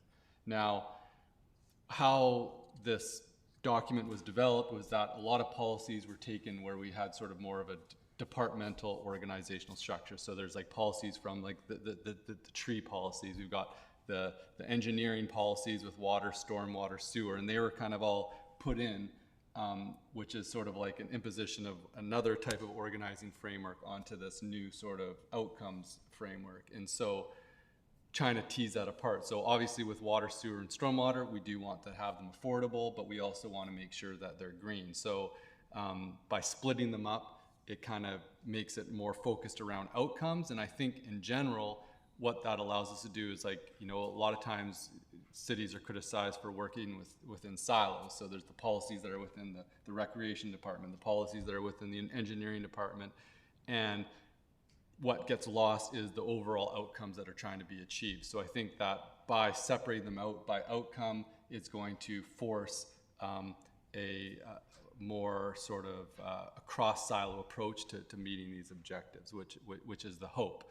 Of course, there's operational considerations, but I think that was the intent of this. And I think that there's other areas, even earlier thing with food security, well, does that go to the social needs section or the environmental section? And I think that's a discussion that we need to have maybe later down the road once they're approved. But I think that's the general lens that would be broad, and I think it'd be worthwhile to go through all of that, all of the whole document to start separating it out by organizing by outcomes as opposed to department. Thank you. Thank you. Seeing no other speakers, called question, all in favor? Seeing none opposed, motion carries. Ms. Pan? Thank you. Next section is solid waste management, and the recommendation is to update the policy C 1.6.5 to support eliminating organic matter sent to the original landfill by 2030. I believe that is the original wording from a motion that is coming from the Environment Committee in December. The current draft plan does not specify the year, and this recommendation is to put the year back into the statement. Moved by Councillor Hemmens. Need a seconder? Seconder, Councillor Giselbrecht. Any discussion? Councillor Giselbrecht? No. Councillor Martman. I'm just wondering, that's only 8 years from now. Would we actually be, I don't like to make goals we can't reach, right? Or seem to be able to reach. And I'm just wondering, with all your knowledge, Councillor Giselbrecht, how are we able to do this? Thank you. So, hang on, I've got to turn you on. There you go. So this timeline is very much in line with the regional district's solid waste management plan of reaching 90% diversion by 10 years of the plan, so it's like 2030, 2032. You know, in a couple of years, we're going to have a state-of-the-art recycling or composting facility out in Duke Point, and we have curbside collection. We also have, you know, regional district new policies around mandatory source separation, and also waste hauler licensing, which is all designed around getting the organics out. And I think that this is one thing that we can do. If we don't make a goal around it, we're not going to put the resources necessary to achieve it. And I think that there is quite a lot of education that needs to happen and support for multifamily buildings and commercial, which is going in, and the city does have a big role in providing that. And I think that yeah, it reduces the amount of methane that's released into the atmosphere, and we have the right things in place, so we should shoot for it and have something to brag about and do something that should have been done 10 years ago. Thank you. Thank you. I have Councillor Bonner, then Turley, then Brown. Thank you, Chair. This was, I'd put forward this motion. This was actually watered down from my motion. I just said eliminate organic matter to the regional landfill by 2030. Done. But after conversation with staff, it was pointed out that if we actually say that is the target and we don't reach it, we can be sued. Now, I blame the mayor for all that sort of suing stuff, but I think it's just a comment on society in general that if we have this plan that we want to eliminate organic matter by 2013 and we put it on paper and we don't quite make it, we only make 97%, someone's going to sue us. And there's just something wrong with that whole concept. So anyway, I supporting eliminating organic matter sent to landfill by 2030 and hope that we put the resources to make it happen. Thank you. Thank you, Councillor Bonner. Councillor Turley. Thank you, Chair. So the only question I have is because the landfill is the purview of the regional district, I think I heard somebody say that it's in conjunction with the regional district, which obviously it has to be.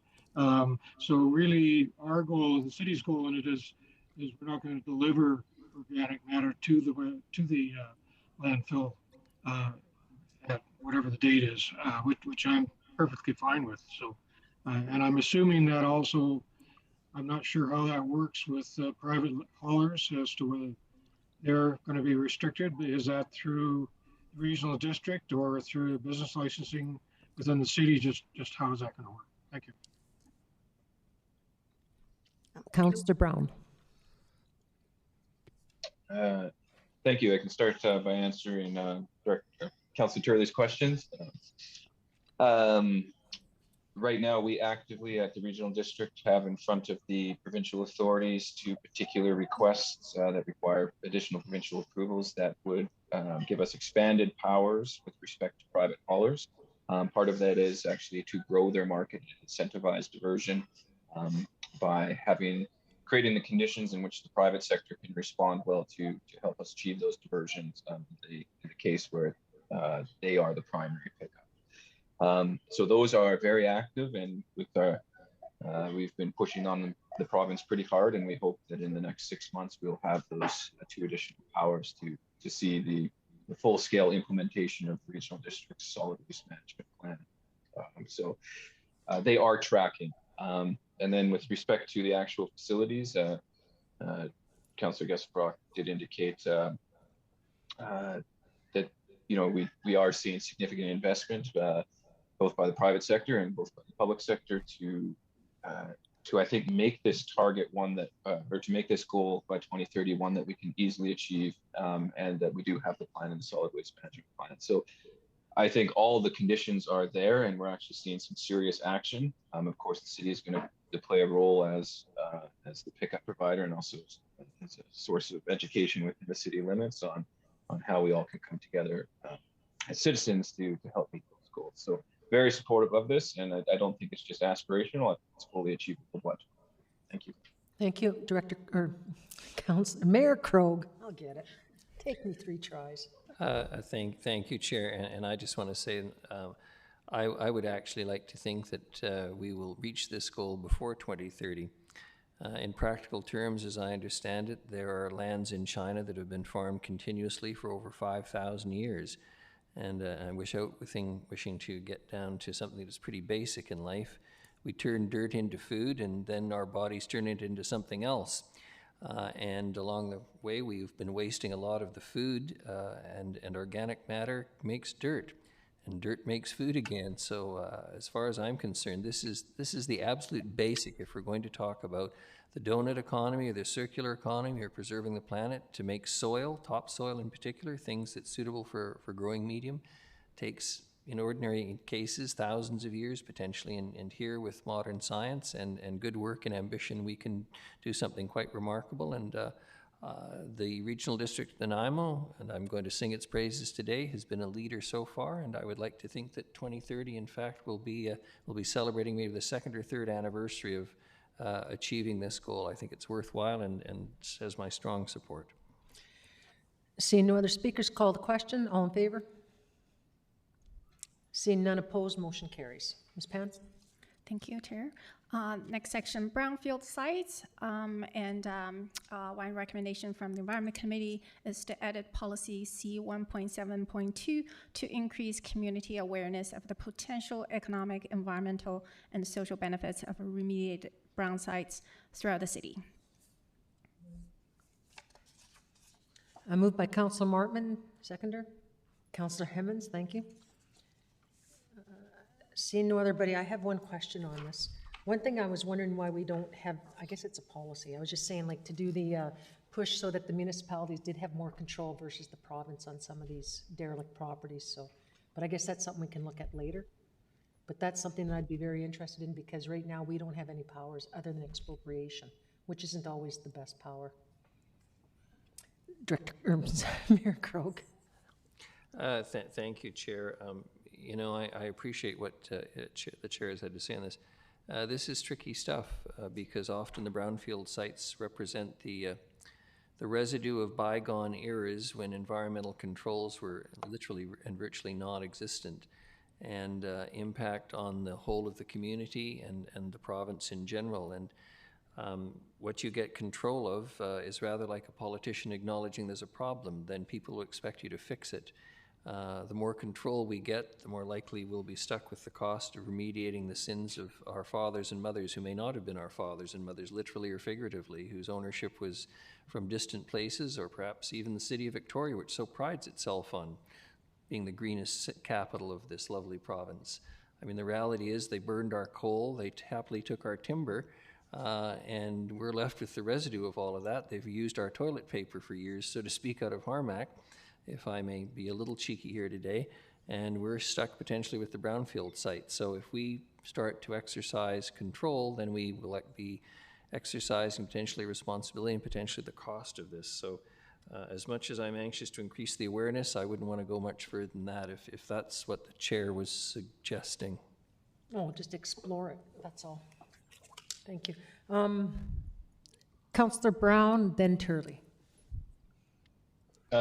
Thanks, Chair. I won't be supporting this. I think about all the things that, you know, at a high-level policy level like this, that I think should be emphasized to the public to raise awareness. This is just simply not one. I think, you know, if there's actions around brownfield and all that sort of thing, but I see that in conjunction more with the development community, and it's just going to happen naturally. And I think some of those folks are the most educated on what this process looks like and how to remediate.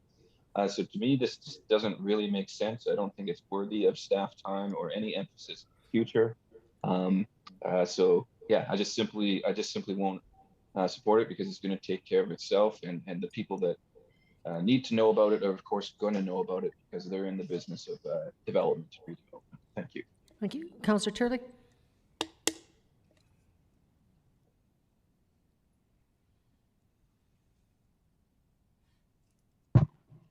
There we are. Okay, thank you, Chair. So I'm inclined to agree with Councillor Brown a little bit on this one. And the first question is, reference was made to derelict properties, and I have the understanding a brownfield site is more in line with industrial mining, garbage sites from past activities. And the one thing I would not like to see,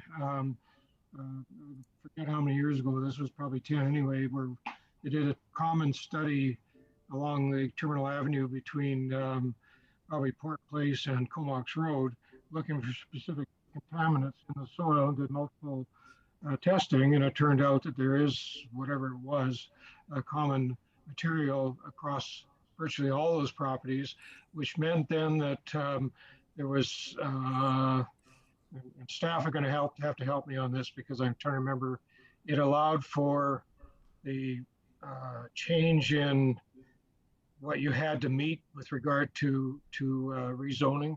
I probably have that wrong, but I'm sure Mr. Lindsey is quite happy to correct me. Mr. Lindsey?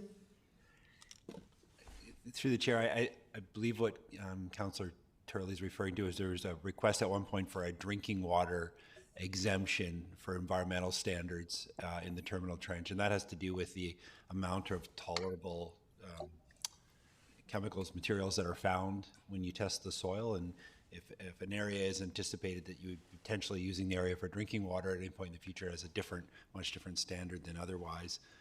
And sorry, I'm getting off the rails here a bit, but there was an attempt to get a drinking water exemption because of the area in the city. Much of the downtown has that exemption. I think the point is a site could be contaminated both from industrial purposes, or it might be that it just simply doesn't meet existing environmental standards for other reasons, sometimes including natural background. Thank you, Mr. Lindsey. You said it way better than me. Thank you. Councillor Martman? Thank you. The motion I moved, which was written there, had only one change, and that was the word potential was added to the motion. I'm a little bit confused because from Councillor Turley's conversation, it sounded like he didn't want C 1.7.2 in it at all. I was simply talking about the motion that's there of adding the word potential. So I'm wondering if I can get clarification, because that's, to my understanding, all we're voting on. Ms. Pam? I think that the Environment Committee, the discussion was around adding some nuances to the original statement. So there's the potential benefits, and also there's the changes of, just to say the brownfield redevelopment, but also be more specific, saying that remediated brownfield sites. Okay, I'll leave it at that. Okay. Councillor Giselbrecht? Thank you. I think this is one of the cases where the Environment Committee got wrapped into some semantics and probably ate up a bit of time that they didn't need to. I think Councillor Brown raises a larger question of just in terms of an OCP level policy, is this something that is much more appropriate as an action item to meet the overall policy objectives? And I think that he's probably correct in that assessment. But right now, really what we're talking about is adding the word potential and remediation, I think, into this and not dealing with actually having the policy in or out or moved, downgraded to an action item. Thank you. Thank you. Councillor Brown? Yeah, sorry if I introduced confusion there. Regardless of what happens with this amendment, I would like to do a follow-up motion that just be removed and considered for the action. So I just think it doesn't make any sense here whether it has the change in wording or not. It just seems like an odd item to have highlighted at this level.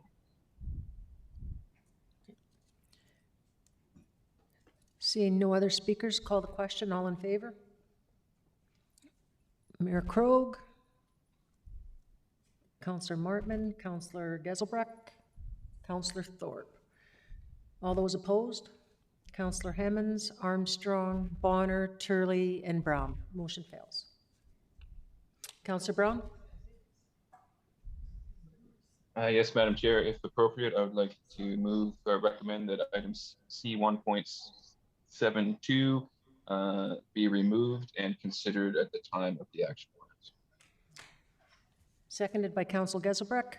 Any further discussion? Seeing none, call the question. All in favor? Opposed? Seeing none, motion carries. Thank you. And we'll go one more before our break. I think we can get one more in, please. Thank you, through the chair. And I should probably do a better job of reminding the committee here that you do have the opportunity to bring any new discussions or statements. So the last one is on artificial lighting and dark skies. And the recommendation from the Environment Committee is to edit policy C 1.8.2, 1.8.3, and 1.8.4 within the section to express the cities of Nanaimo's intention to optimize dark sky preservation in its design of street lighting, redevelopment of sites, and redevelopment of public buildings. And I think that the current wording seems to mention a number of considerations. When we talk about dark sky, it doesn't seem to highlight the intention, the intention to optimize dark sky preservation. So I think that is the proposed edits. Councillor Geselbrecht. Thanks. This section, and I think at the Environment Committee, just given the timelines, and just sort of the setup, we struggled to provide clear direction and intention. I think this section around artificial lighting and dark skies is an important one, and I think that some time needs to be spent getting the policy direction right. In a broad sense, what I hope for this section is saying is that, so as a bit of background for council, there's like the Dark Skies International, what are they called? International Dark Sky Association. They've helped cities like Flagstaff, Arizona, all across the states, staff are probably aware of this, look at how they're lighting their cities and apply design principles to limit light pollution. So you're not getting light intruding into people's properties where it doesn't need to.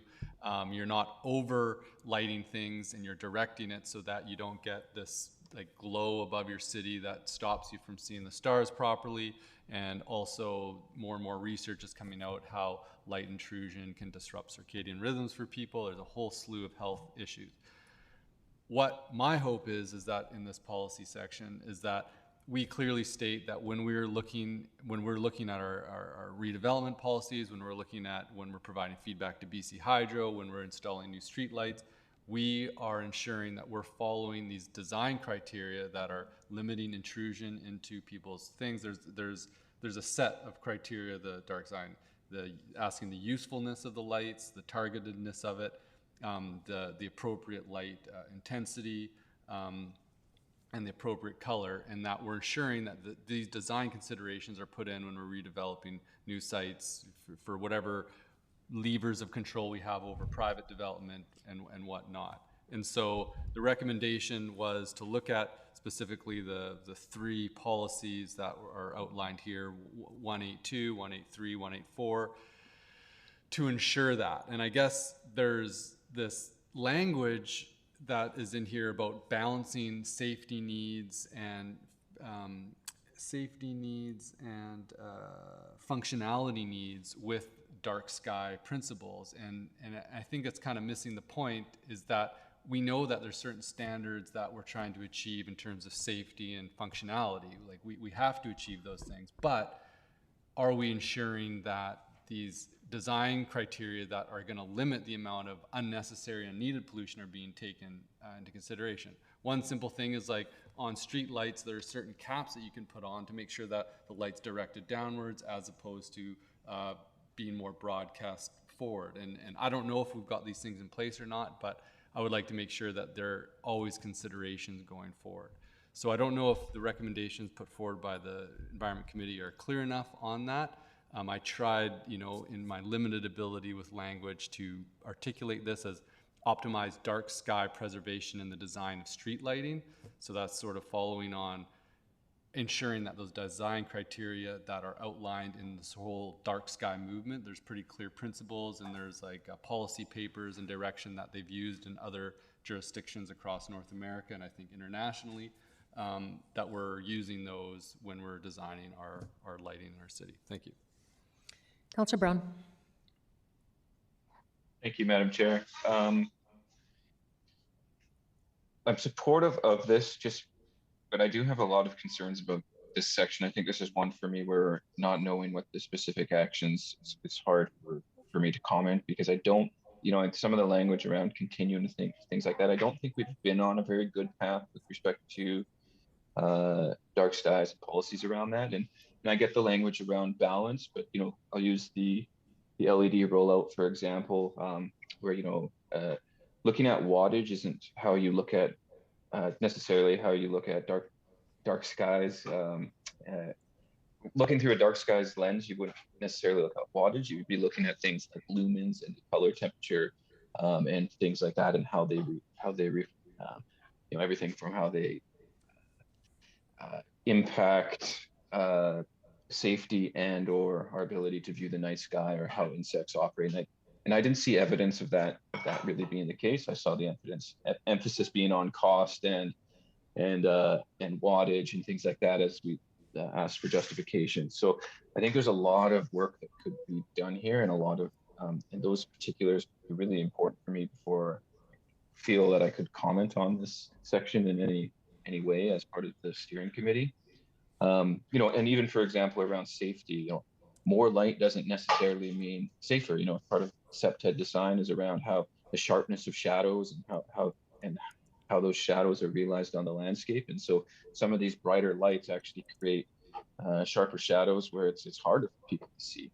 And I think some of other councillors have commented with respect to driving and how these lights are. And I know Councillor Armstrong, I've shared a picture inside my home at midnight. It looks like I'm on Tatooine, as there's multiple suns here. So with respect to the policies, I'm supportive of really taking a look at this, but I would really appreciate some of the more intricacies of how this would be implemented, so I could comment on an educated manner of whether this is a path we should go down, or has that ship already sailed, and it's something that we just need to live with. Thanks. Councillor Turley? Thank you, Chair. The one thing I would question is, we're talking about dark skies and more directional lighting, but there's been no mention that I've heard, maybe it was discussed, about diffuse light. Diffuse light is probably a bigger culprit of not being able to see the stars as clearly as you would hope under a dark sky. But it's also any street light, no matter where it's directed, is going to have the effect of some diffuse light being given off. So, these are things that it's not a simple solution to get to the goal at what appears to be the goal. So I'm a little confused on this one. Thank you. Councillor Marvin? Thank you. I don't think there's a recommendation on the floor right now, but I just wanted to say that I thought that the editing of it really brought clarity to it, and I thought it was well done. So I'm supporting it when somebody puts a motion on the table. Director, Mayor Krogh, I'll get it. Thank you, Chair. I appreciate that. I'll give a quick side story. Many years ago, I was campaigning on Lasqueti Island and stayed with a couple. I had gone to high school with the spouse, and it was about 1 a.m. and I had occasion to use what are strictly outdoor privies there, and wandered out into the moonlit night. Not a jet in the sky, not a sound in the world, save for those of nature at approximately 1 a.m. And it was a magical moment. I say that quite sincerely. I remember it to this day. It's one of those few occasions where I had actually been in a place that was dead quiet except for nature. No light anywhere except the moon. And it was beautiful. Now, if I were walking the downtown of Nanaimo at 1 a.m., I'm not sure I'd want to have it quite that quiet, because that would make me nervous, and I'd certainly appreciate the presence of artificial light. We want the light when we want the light, and we want the dark when we want the dark. And I'm not sure that I want to commit us to the concept of dark skies if the topic or the heading simply said artificial lighting, and that we would attempt to balance safety and energy preservation with the lighting that we create. keeping in mind that every time, you know, we switch on a bulb, we increase the demand for electricity, we increase the need for a new dam or a nuclear power plant or whatever the case may be. Every time we do something, it has an environmental impact. So I'm not entirely sure that I want to go down the path of defining what is a dark sky community when that definition will surely change over time. I'd certainly be prepared to support the concept of recognizing that we utilize artificial lighting only where there is significant public demand and safety and necessity, but otherwise, no.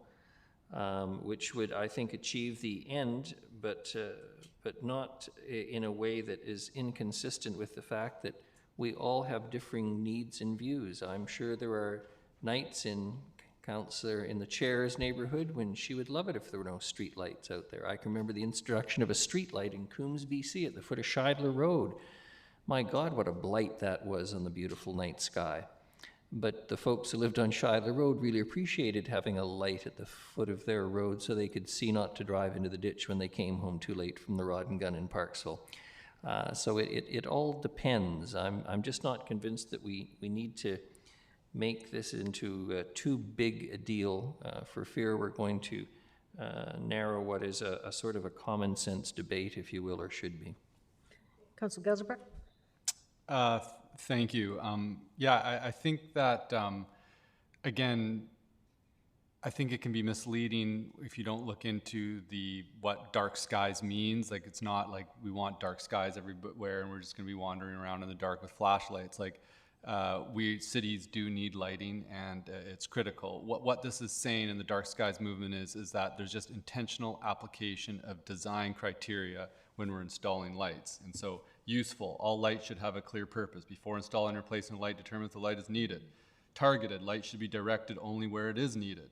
Low light levels, light should be no brighter than necessary. Controlled, light should be used only when it is useful. Color, use warmer colors, lights where possible, and that addresses, impacts of blue light. Like, I think we just want to have the security of knowing, and I'm sure that the engineering staff, that we're already doing that, but let's just make very clear policies around that, and there's already a lot of work done in the dark skies movement that they exist, and so I think that, and I think there's been times where we might have gotten the balance wrong because we might be taking, I don't know exactly, but I think getting rid of, just for direction on, when we're looking at reviewing these to make it clear, like maybe taking out the word continue to balance, like the reason why we're putting lights in is for community safety and for functionality, that's a given, but we want to make sure that these qualities are achieved. And so I would look at removing continue to balance out of the urban lighting section, and just say that the dark sky principles will be applied when we are, retrofitting existing city buildings and installation of new and upgraded street lighting. And if we don't even want to use the dark sky language, we can get rid of the dark sky language and just use that we'll be using targeted design criteria, as outlined, the useful, targeted, low light levels, controlled color. And that's just a very brief summary of like what the whole dark skies movement and design criteria is, but it's there. So thank you. Thank you. I'm actually very much in favor of this. I've done a lot of research for our motions at the RDN. There's new scientific, the European Medical Association is very concerned about LED lights. I think there's big studies on that. We also look at the Journal of Experimentology and Zoology said that 50% of insects are dying. 50% are dying because of our LED lights. And there's more studies that came out of Science Daily on the disruption to wildlife for these bright lights. So it's not necessarily about where the lights are, it's the type of lights for me is a huge thing. And I think that's what Councillor Geselbrecht was looking at, which is the right type of light for the right area. For myself, just driving home, I go through 4 different styles of lights. And each time I gotta slow down and readjust because it's like the bright whites are just too bright. And then you go into darkness, then you go to yellow, then I go to orange. It's crazy. So I'm 100% behind trying to get behind this and come up with something that's gonna be better reflective for the safety of animals, humans, and little insects.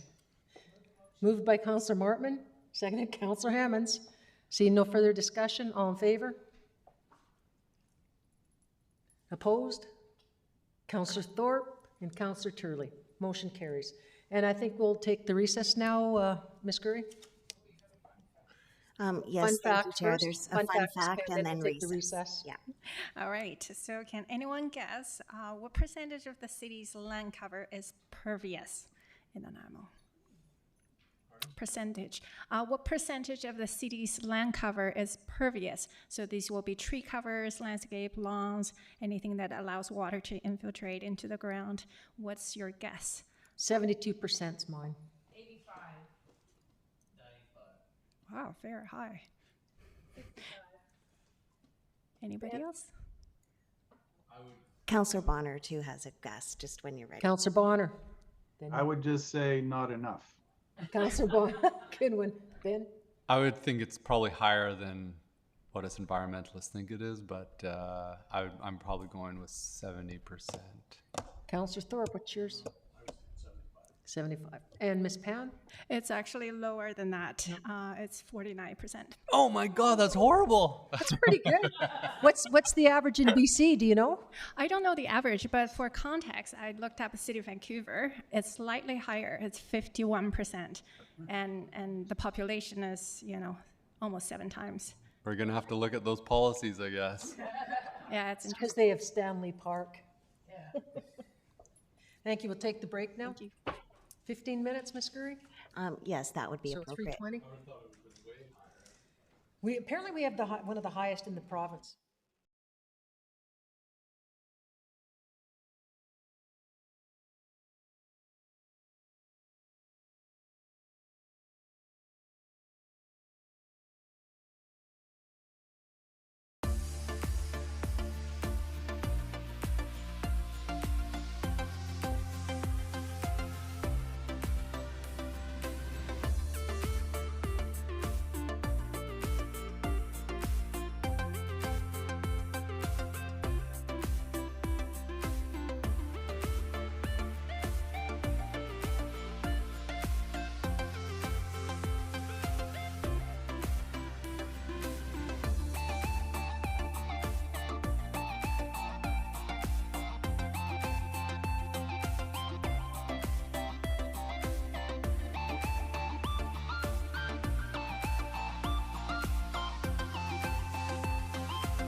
Hi, Leonard Krogh here. I'm here with Karen Lindsey today. She's going to show me how to sign up for our app. Voyant Alert, the City of Nanaimo's emergency notification system. So we'll start by going into the App Store, Mayor Krogh. Done. Next, you're going to hit search. And you're going to search for the app, which is Voyant Alert. So it's VOYENT. Now you see, it's already selected it. Click there, hit get, and then we're going to install. And why are we downloading this app? We're downloading that so that you can get this onto your phone system, and what it will do is it will send you a push notification out. So if the City of Nanaimo issues an emergency alert, it will actually push the notification out onto your phone. The really nice part of this app is that it's anonymous, so it goes by postal code. So we're not requesting you to put your name or personal information in. It just works off of the app through your phone system. There are also, if you have family members or friends that maybe don't have a smartphone or would like another way, you can also sign up online or call our Public Works Department, and they have phone and texting options available as well. So there's lots of options for people depending on what their needs are. Fabulous. So you can rest with some comfort knowing you can find out what's necessary and know that people who are important to you are notified. Absolutely. So now you have Voyant Alert on your phone. And now just select open. So the next thing you're going to do is you're going to tap in the postal code that it's prompting you. All right. So you just click on there and start entering. And then find on a map. So here you'll see the welcome page for the City of Nanaimo, and you want to subscribe to notifications, yes? Yes.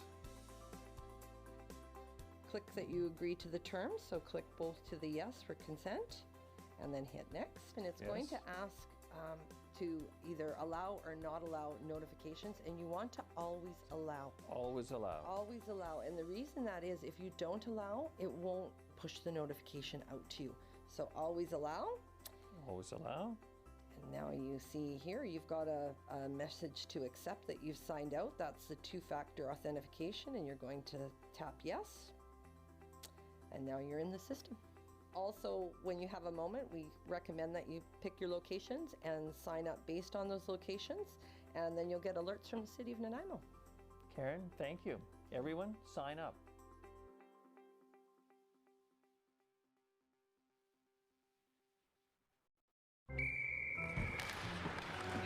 Down here, okay? There we go. Oh, hey, Tiana. Hey. It sure is the coldest rink in town. Thank you. Oh, yeah, buddy! Nice save, James! Wow, your goalie is keeping you guys in the game. Cheers. Cheers. Oh, man, that's hot. Sorry, that's the way I like it. Oh. Go, go, go, go, go, go, go!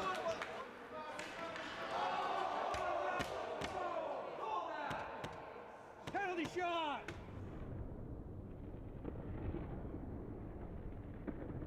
Scalds from hot drinks are a leading cause of hospitalization for children under 5. 2 minutes, stand in the front, unsportsmanlike conduct. Hot tea and coffee will cause serious burns to a child in less than a second. Got a kid? Use the lid.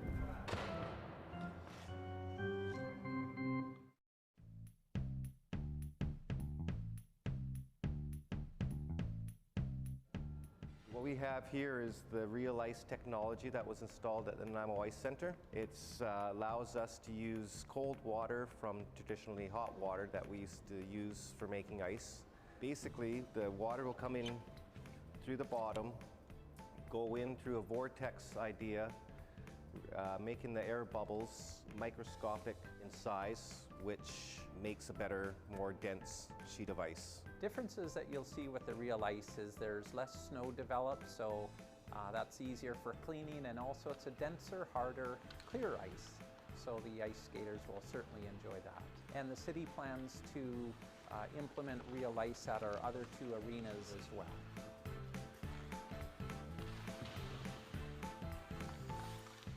Some of the other efficiencies we've implemented in this facility are LED lights in some areas, and we've also, in the last few years, installed a higher efficiency refrigeration system, which lowers our energy costs. Both Zambonis at our facility are now electrically operated, so there's no harmful emissions, and they're very quiet as well.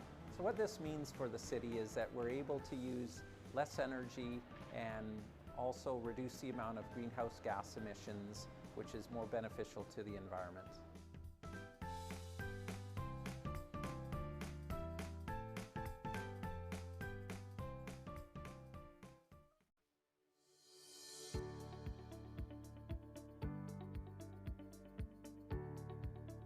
We're here at Bruce and Dundas.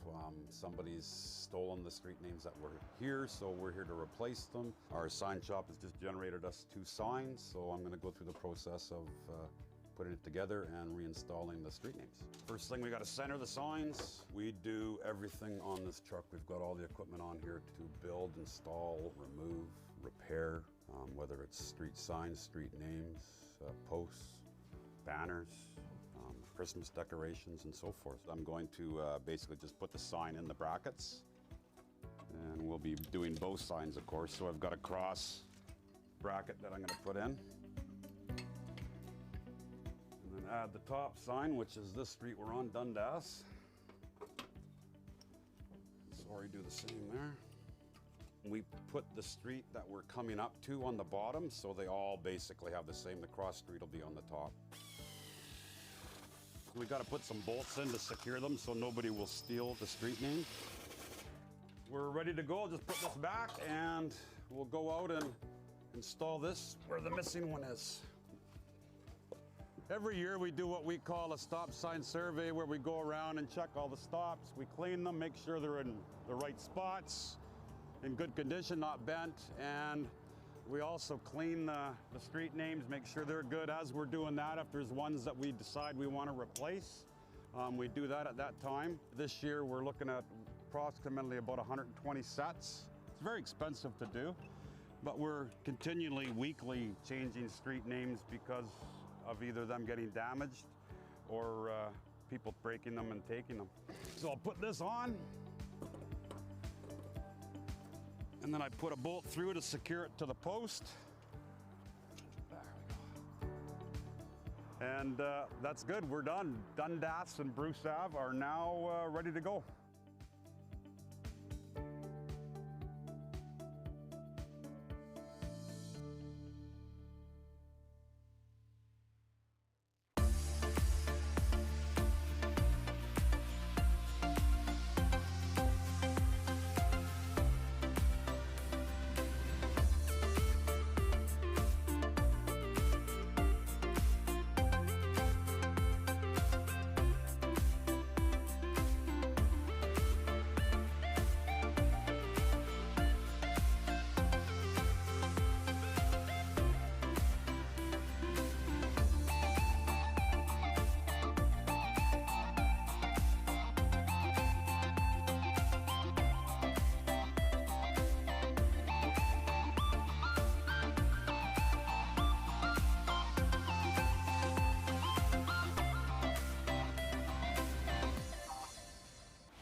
All right, resume our meeting, and we're going to go to, I guess, Mr. Rose, you're going to introduce our next and be our next presenter on a connected Nanaimo.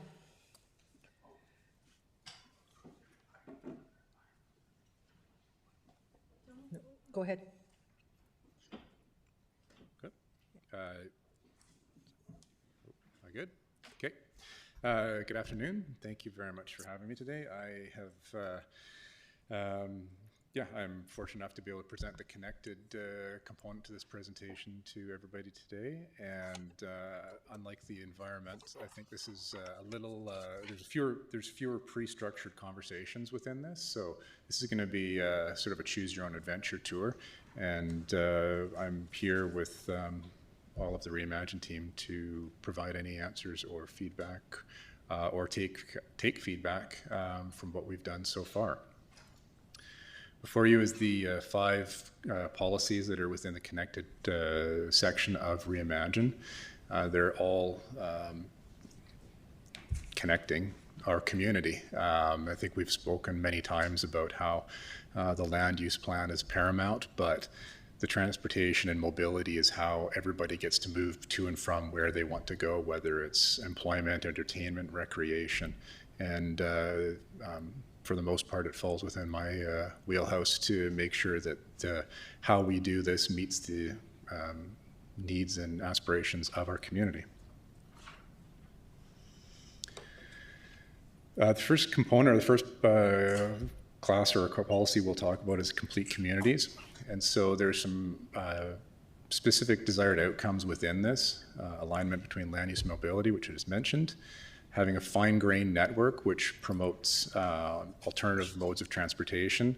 It also reduces vehicle kilometers traveled. So even if you are using a vehicle, it lessens the distances traveled. We're also looking for the behavioral changes, as I said, to reduce distance and enable people to be more comfortable walking, biking, or taking transit. So at any point throughout this conversation, if there's any questions or points that need clarity, please just slow me down or stop me and we'll go through that. There's a sample of some of the policies below here, which I think you've probably all read through. So, the integrated walk, roll, cycle, and transit. So this is really providing a fully AAA or fully accessible, all ages and abilities system. And this reaches across all modes of travel. And so, again, a sampling of the policies that are within it, and also some of the connections outside of the city boundaries and how we're envisioning those to move forward.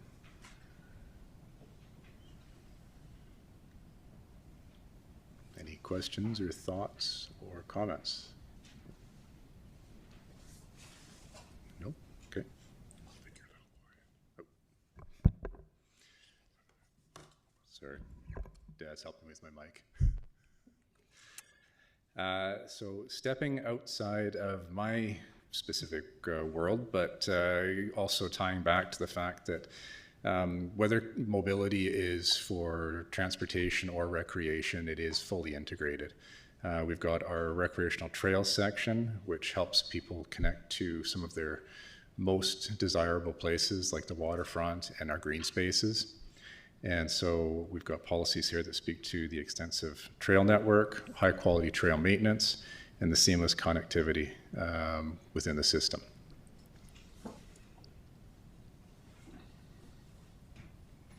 Again. Oh. I have a question on that. I know that this has come to the Access and Accessibility and Diversity Committee, and one of the things that came up was the lack of proper parking for those with accessibility issues. Will that be addressed at a later date in this? Because I didn't see it in here. Unless it's site and design, maybe, is that it?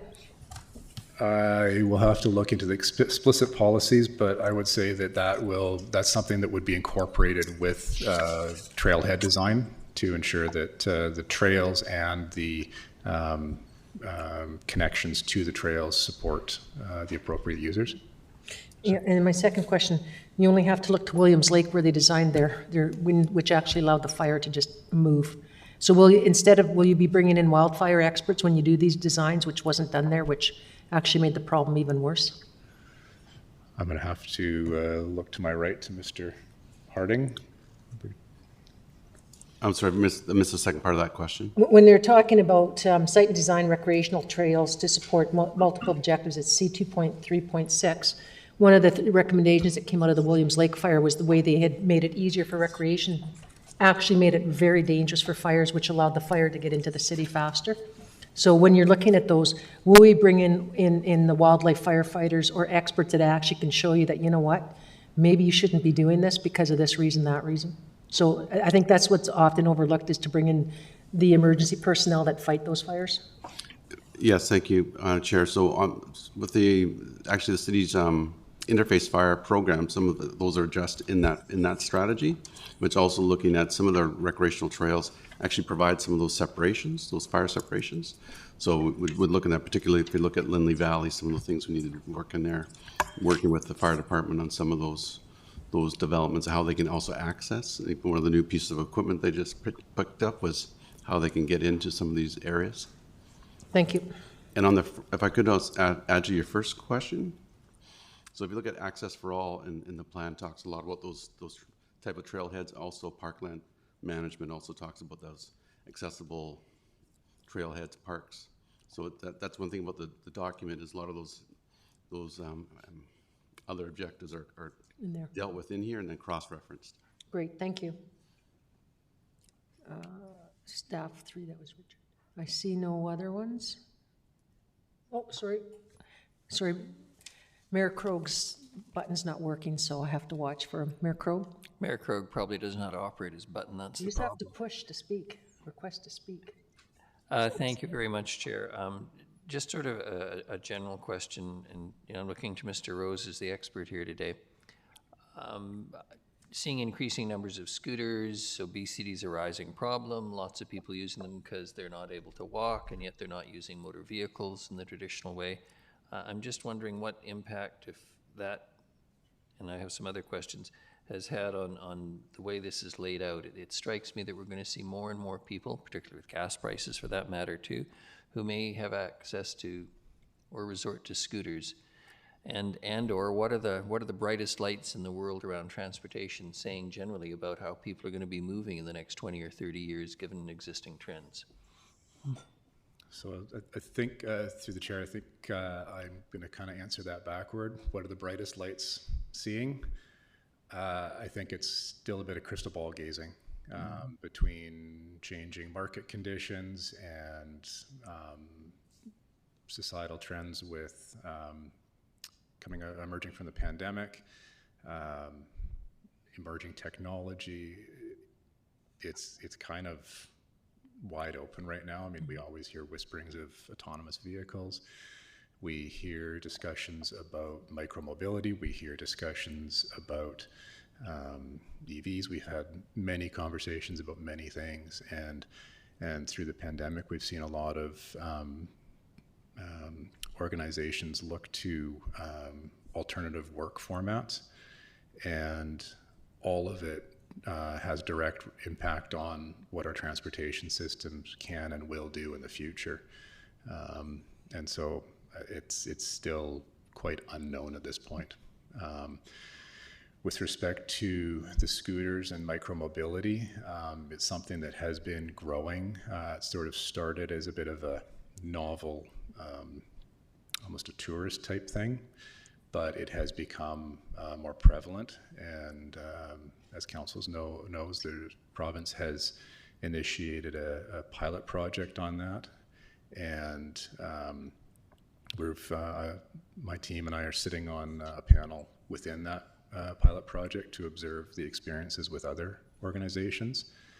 There's some that are moving forward quite aggressively and really advocating for it. Those that are also working quite closely with their local health agency or health authority, because several years ago, one of the a presentation saw the outcomes from. One of the takeaways was summed up with people get minor injuries from them, but they have so much fun they like to keep going back and using them. And so that's an interesting balance. And right now we're just keeping an eye on what people are, what other municipalities are seeing and experiencing before we make any definitive decisions. And within the document, we do have language that says, look to and consider all sorts of all emerging technologies and other opportunities. So that's our approach right now. Thank you. Councillor Turley? Thank you, Chair. I have a question with regard to C 2.3.10, close and return redundant recreational trails to natural state. How is one likely to determine if a trail is redundant? Chair, to Councillor Turley, if I could. I'll give an example of when we went Neck Point Park. So when Neck Point Park was initially purchased, there was a lot of different trails that had gone on before we purchased it. What we then try to do is update some trails that we thought the people would actually go on, and they did, and then try to decommission some of those other trails where we think they shouldn't go for some environmental protection and sustainability. So that's an example of Neck Point. And so there's other areas, again, where we've put a new trail in. What are some areas that we want to try and keep people away from those natural areas, or it's just not safe, or we just don't think we can keep it up to a standard, so we'll decommission it and try and get people to go to another location. So it's both safety and environment. Thank you. Not seeing anybody else.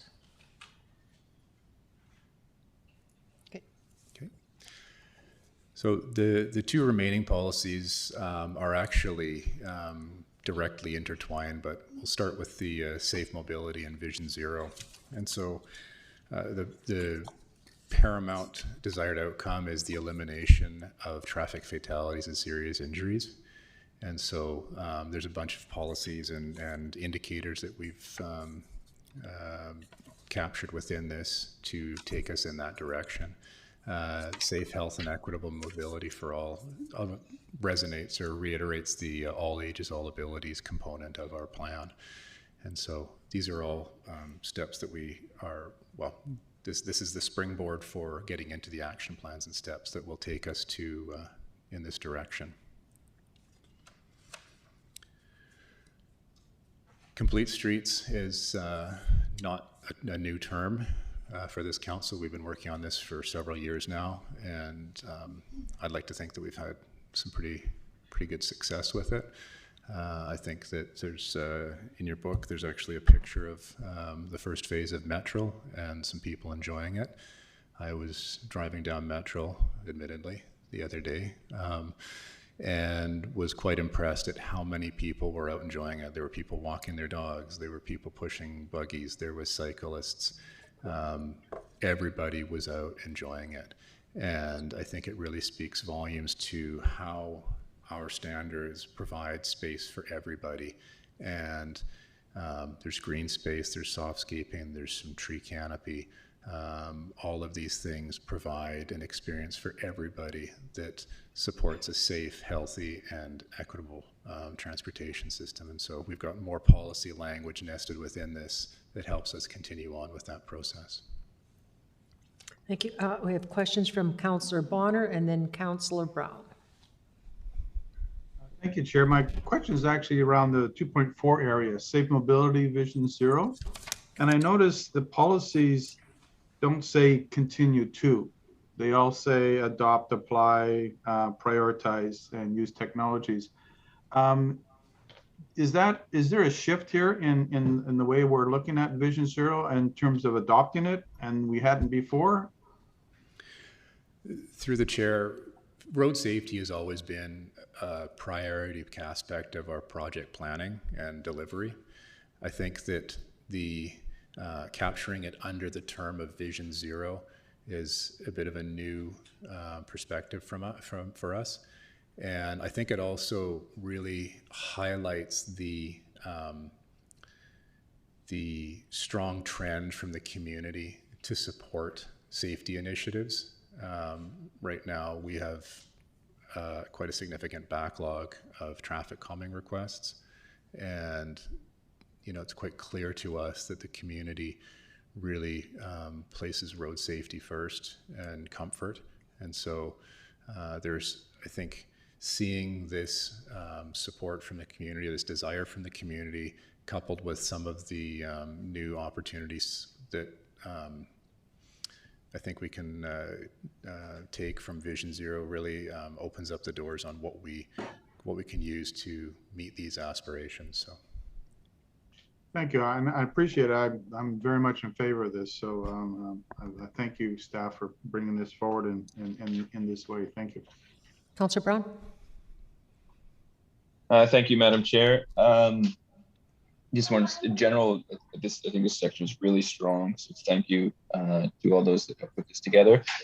Just on item C 2.5.3. Again, I think this is just the language around, or the discussion around language. Like it says, encourage future development.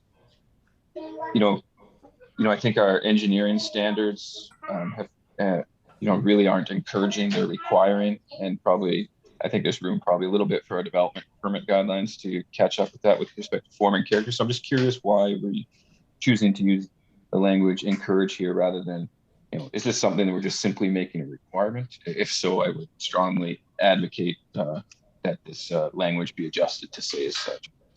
Mr. Rose? Through the chair, I think that you touched on one element of it, and that is this sort of continuum of updating policies and standards and bylaws. We've done our engineering design standards, we're doing the OCP, and we do know that there are more bylaws that need to be updated to support and align.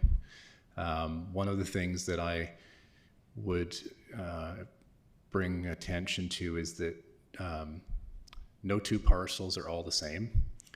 And so there is risk that something may not be achievable, even though it's a parcel that we aspire to see some repurpose or development on.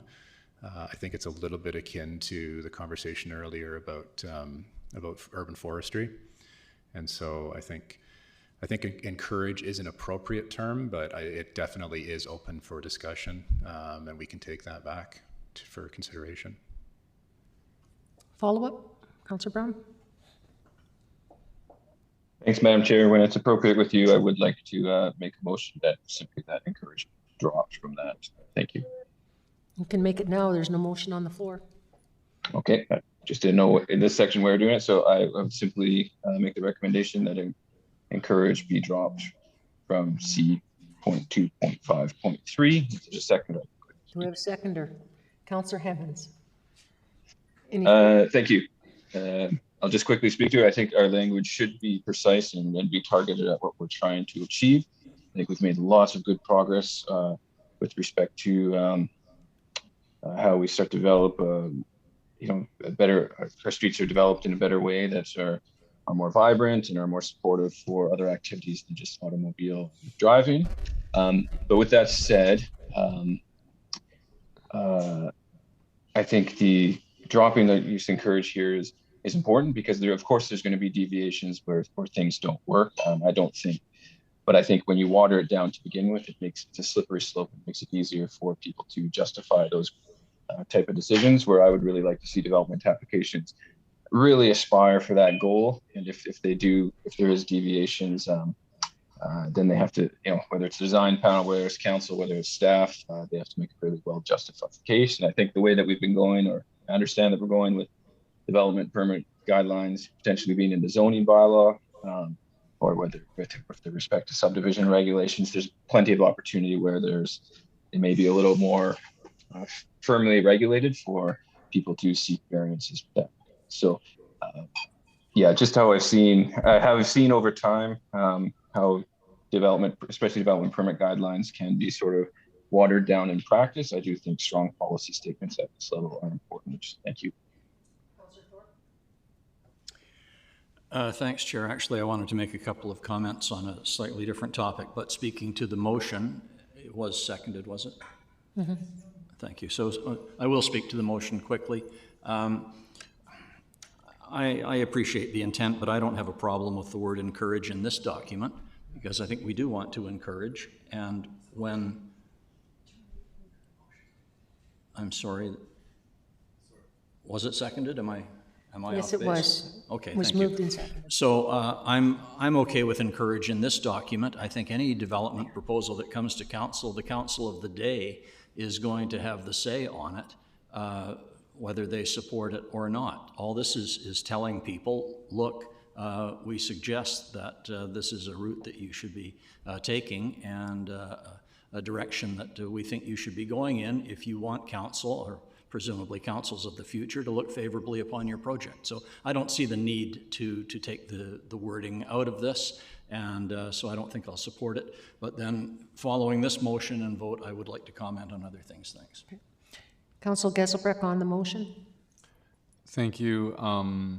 Just speaking quickly, I think that more precise and clear and direct language is needed, the more sure you are about something in policy. And I think that these policy items are one that, you know, the systems are in place to make sure it happens, and also the justification for it.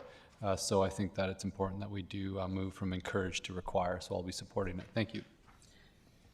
And for those who are wondering, it's C2.53, where Councillor Brown made the motion to remove the word encourage, and it was seconded by Councillor Hemmons. Thank you. You're welcome. Okay, any more discussion on that motion? Councillor Bonner. Thank you, Chair. I too had a problem with that word, and I was trying to look at it from the other side as a developer, right? And so as a developer, the city would come to me and say, we encourage you to do future development, which includes supportive, vibrant, and accessible streetscapes. And they could say, in theory, if we just say encourage, they could say, well, thank you very much for your information, but I'm not going to do that. You've encouraged me to, but I'm not going to process it. So that's why I think language is important. And I think we all agree language is important. It's just like, how strong do we want the language to be? To me, I think that's the way we're going, that future development will be implementing this, and we should just say it right up front. Thank you. Thank you. See, no further, my comment will be, I understand where Councillor Brown's going, and I actually agree with it, because I think if a developer does not want to do that, they can make application, much as we do with rezoning, that they could come to council and say, we can't do vibrant and accessible streetscape for whatever reason. So I think there's the ability for a developer to come forward and say, you know, we can't put in a bike lane for this reason, or a sidewalk's not plausible. So I will support that, because I think the intent is in the right place. So I'll call the question. All in favor? Opposed? Councillor Turley and Councillor Thorpe opposed. The rest in favor. Motion passes. Thank you, Mr. Rose. Before we go further, I want to go to Councillor Thorpe because he wanted more conversation prior. Yes, thank you, Chair. Just to back up slightly through you to Mr. Rose, I've done some research on Vision Zero and what it's all about, and I basically think there's a lot of great stuff in that, so I'm quite supportive of that on the whole. And I'm generally supportive of the complete streets concept, but I think everybody knows my position here. Something struck me back when I read the section on water, sewer, and stormwater services, and it was a statement, and it was actually C151. Do not proceed with growth in areas with sewer, water, drainage, or transportation infrastructure capacity restrictions until there is confirmed funding and plans to address capacity shortfalls. And I liked that wording, and I guess my question is, where do we apply that type of language to developments with regard to transportation challenges? And I see under C, and I'm really pushing my eyesight here, C52 on my hard copy, ensure access for all travel modes through the development process, prioritizing walking, cycling, transit, and goods movement. Okay, that's fine. But when, no pun intended, when the rubber hits the road and we approve developments and there is an increase in density, and there's a couple of those projects that we've recently approved, the challenge for me often is I want to support the development, I want to support the density, but I know very well it's going to bring about a great increase of vehicle traffic in the area roads. And quite frankly, our transportation system is ill-equipped in some places to handle that increased traffic. So what do I do? Do I support a proposal knowing that it's going to cause traffic congestion and serious problems, or do I vote against the proposal on that basis, which I would hate to do too? So I don't see anywhere in this document that challenge addressed. That yes, we're concerned about complete streets, which means active transportation, but where do we apply that caveat that we have to have a transportation system that is realistically able to handle what in practical terms will be a great increase in motor vehicles? So that's a long way of expressing my rant, but can you help me? Or is that expressed somewhere in our planning documents, in our philosophy? Mr. Rose? Through the chair, I would have to go back and reread all of the policies explicitly. One of the challenges with transportation specifically is it becomes a question of what the level of service the community's accepting of. With utilities, water, sewer, it either comes in and it goes out or it doesn't. It's quite finite. And so the process we have in place right now is for an application to provide what we call a traffic impact assessment. And through that, they are expected to go through a series of assessments and documentation and calculations to determine what the, in a fairly straightforward development, what the output or the input into the system would look like and what the surrounding network can accommodate.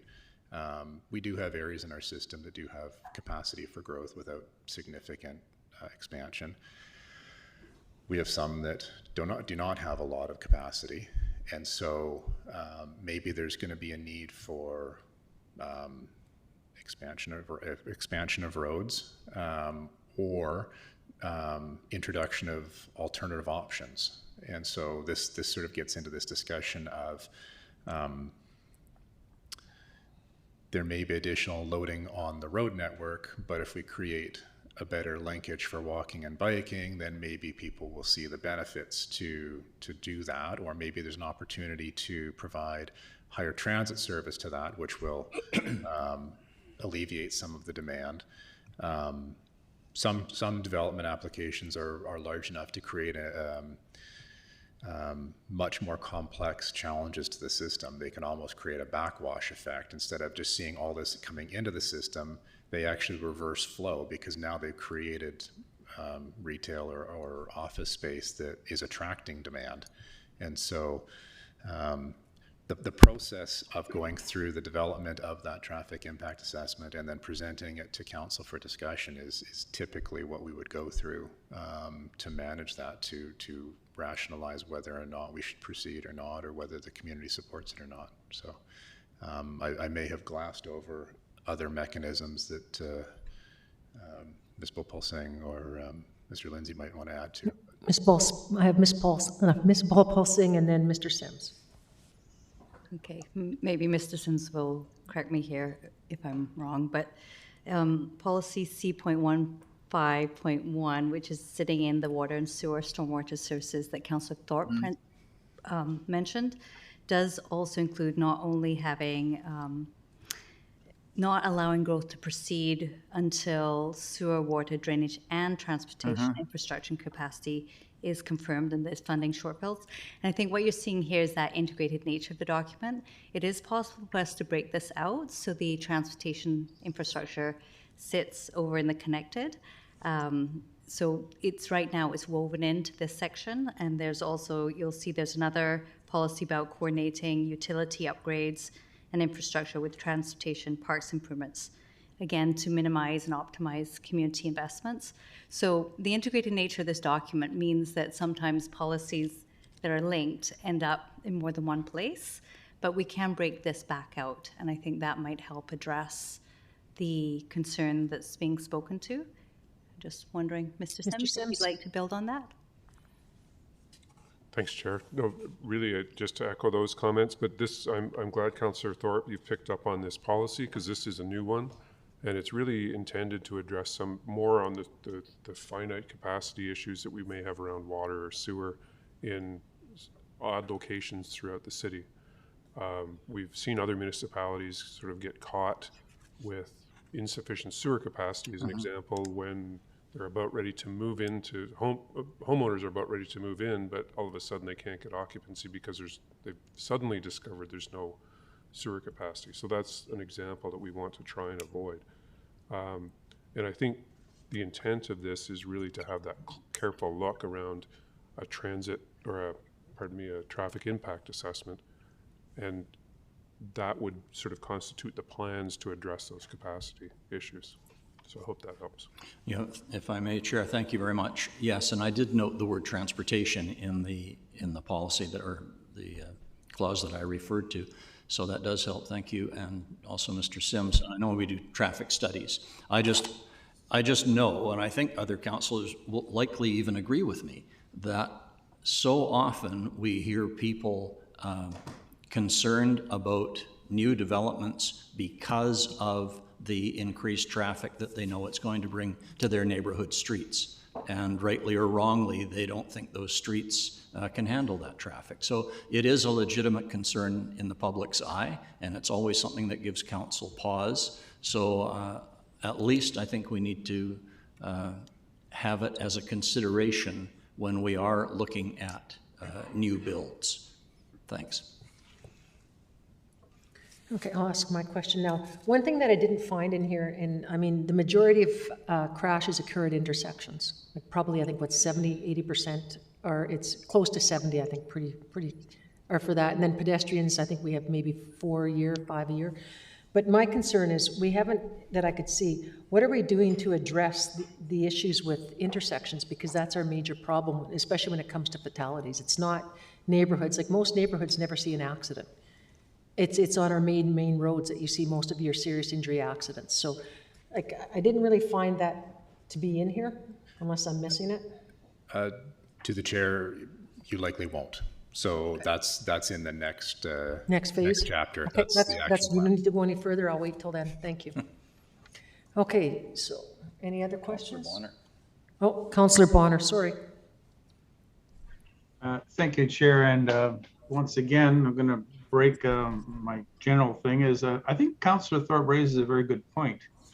That's to the mayor, I mean, not necessarily I agree with him, but he raises a good point in that how do we do these things? Because recently there was a rezoning application in front of us, and I voted against it because I thought it would bring too much traffic onto a road that already has too much traffic. So I still think that will remain. Like, our ability to debate these issues will come up to council, there'll be rezoning, there'll be variances and that sort of thing. So we will have that opportunity regardless of what gets put into the plan.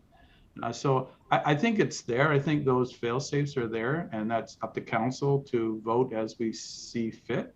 So thanks for bringing that up. I appreciate that. And I think we still will have that opportunity. Anyway, thank you. Councillor Brown?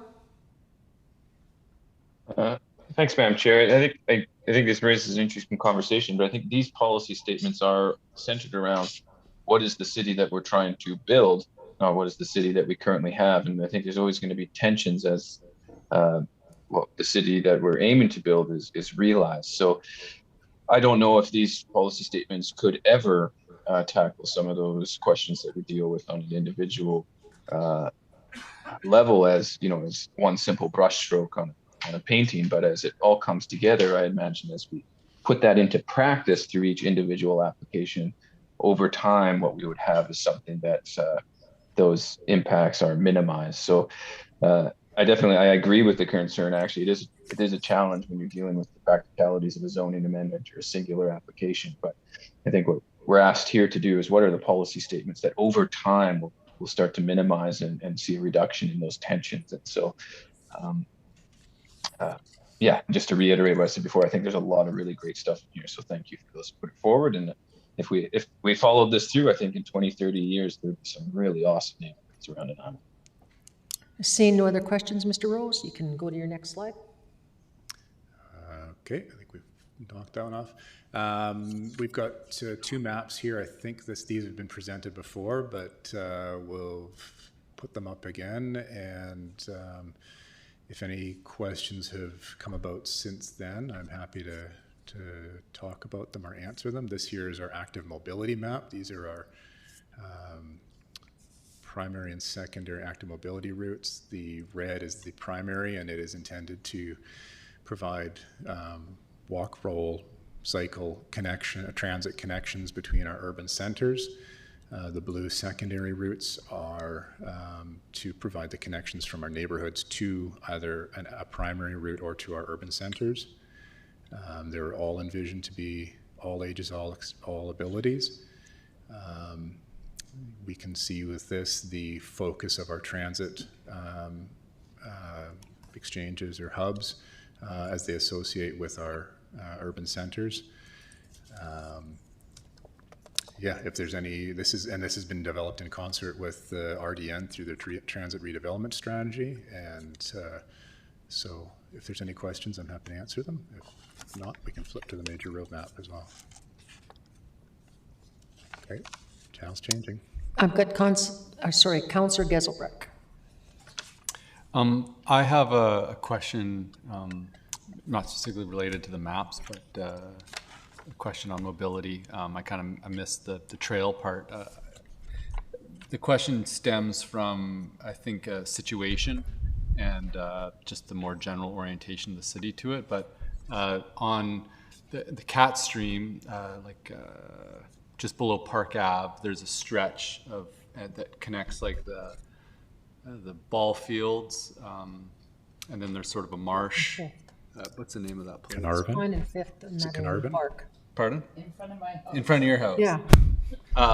Park. And then, so there's a path that runs along that little bit of the Cat Stream, and then it separates, and then you used to be able to poke out and walk through to 7th Street. And people were using that all the time to do that. Recently, I think there was like a housing development that was approved, and they built their fences on what I believe covered a city right-of-way, so that you can't walk through anymore. And like one of the neighbors has since, on the other side, has allowed the path to be rerouted out till you get to 7th, but it was highly used. And I guess, do we have any policy that addresses like where there are prior paths to city right-of-ways that, like sometimes I know like people will have a house and there'll be a right-of-way through their property for whatever reason, but they can build their fence and they kind of use it as their property. And in some cases that might be justified, but in new developments where there's already a prior established public usage of the right-of-way, even though it's not like a formal path or a formal trail, there's less and less in the city, but there are areas that aren't really developed that people are using as pathways. Do we have any policy that protects those, and as development starts encroaching on it, makes them a more formalized pathway, sort of respecting prior usage? Mr. Harding. Thank you, Chair, to Councillor Geselbrecht. Not necessarily a policy, but we'll just see in this plans and then other PRC master plans, but of course, PRC master plan is going to be incorporated here and in the transportation plan, which is great, is that we'll actually look and put on the maps where we want our future trails to go. And some of those are those informal trails where people have been using but maybe on private property, but we'll show it on a line. So when subdivisions come forward, they see that line, they also refer to Parks and Recreation, and we try and secure those through subdivision.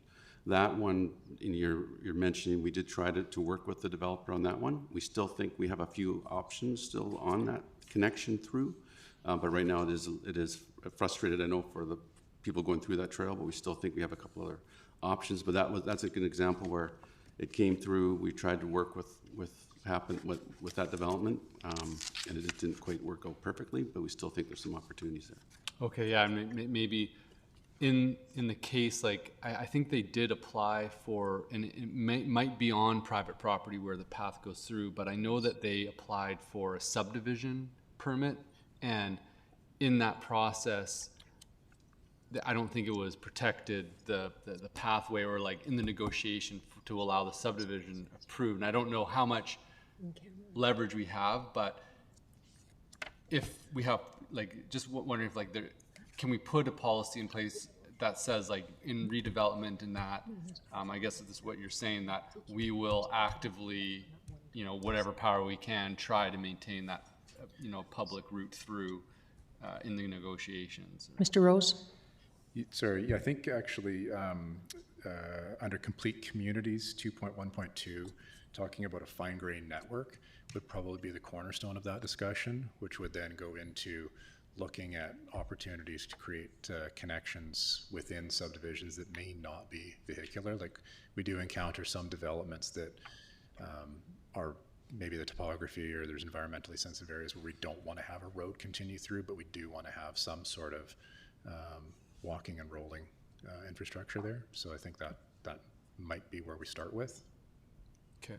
So just to follow up, I haven't had a chance to, like, look closely, but that can make sense. And I think the other thing too, and I mean, there are areas where it's established, but sort of where there are sort of like riparian setback, and sometimes it's even park, like that area, for example, is a prime example. Like, in our policy, are there areas, and I couldn't really see it, where we're targeting specifically prioritizing, like, where there is waterways that are sort of natural pedestrian connectors between neighborhoods or roads, that we're looking at establishing pathways through. I mean, people naturally walk on them. Sometimes it's so degraded that there's no room, and other times maybe the riparian setback is like, well, we don't want anybody in there, but to what degree do we prioritize pathways over, like if the riparian area, we're worried about its environmentally sensitive area walking through, but it's just a footpath, can we find ways of maintaining that? Are we actively finding ways to maintain those pedestrian connections in those green spaces? Because I think they add a lot of value, where people can be walking around the road and then duck into a green space for a little bit, walk along a river corridor and pop out, to really treat those as gold and look at how to maximize those opportunities. Mr. Harding? Yeah, I'll just mention one thing, Councillor, the chair to Councillor Giselbrecht, then Ms. Popol Singh has an actual policy.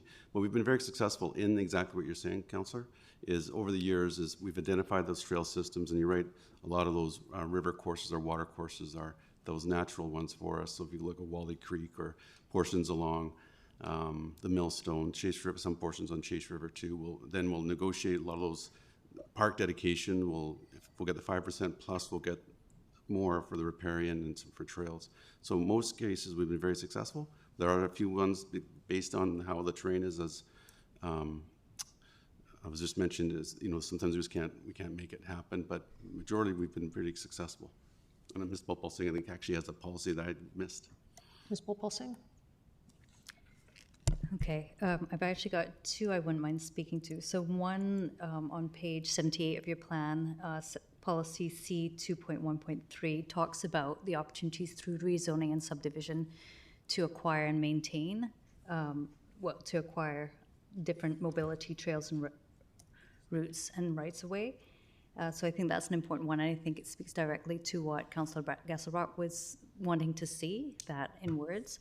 And then in terms of speaking to balancing the environmental and other hazardous type sensitivities, plus providing access to waterfront trails and through different areas.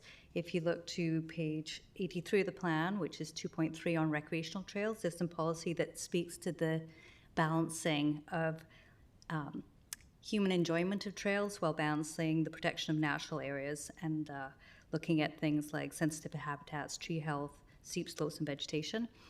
Now, each site is so nuanced that each time we're looking at these areas, and I think Mr. Harding mentioned Neck Point Park, we're balancing where can we provide safe access while balancing the environmental considerations and sometimes hazardous. So there's some good policies in here, and including one specifically looking at planning recreational trails and active transportation routes in greenways where appropriate. So those considerations and the conversations I think Parks, Recreation, Culture team have had with engineering, I think have been very helpful. One of the things I wanted to point out, this map here, is in our current OCP, we don't have a map like this. And this map serves as the integration of our natural trails integrated with our on-road active mobility to show a complete network. So this, what you're looking at here isn't our road network, it is our integration of how people can get around our city without relying on a vehicle through walking, rolling, other types of access, and transit. And so I just wanted to point out that while you might have seen this before, it is something new and different for the rest of the community, as this plan serves as our active mobility plan, not simply a transportation plan. So, thank you. Thanks. Thank you. Any other questions? Seeing none, Mr. Rose? Okay. Last slide is our major road network. I don't think there's anything too remarkably different on this. We have modified this to reflect our updated road classifications between the urban classification and the mobility. The mobility focusing more on public realm and integration with storefronts and retail and things of that nature.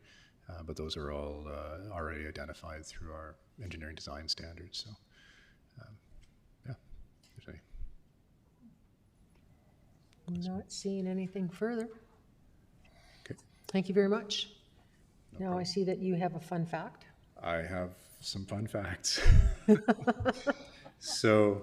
Oh, sorry, excuse me, Mr. Sims wants to speak. Oh. Thanks, Chair. I'm sorry to delay this, but I just thought to fill one of the questions I think you asked earlier was there is a policy in the emergency management section around emergency access and egress routes to parks and natural areas when planning planning in parks and natural areas, pardon me. Oh, great, thank you. Thanks. Okay, so first I've got two pieces of information and I've got a question, well, two questions, let's put it that way. In 2021, the average daily usage on the ENN was 185 cyclists and 74 pedestrians. So that's year round. So that's rain days, snow days, everything. In December of this year, we had an average of 52 cyclists a day and 46 pedestrians a day.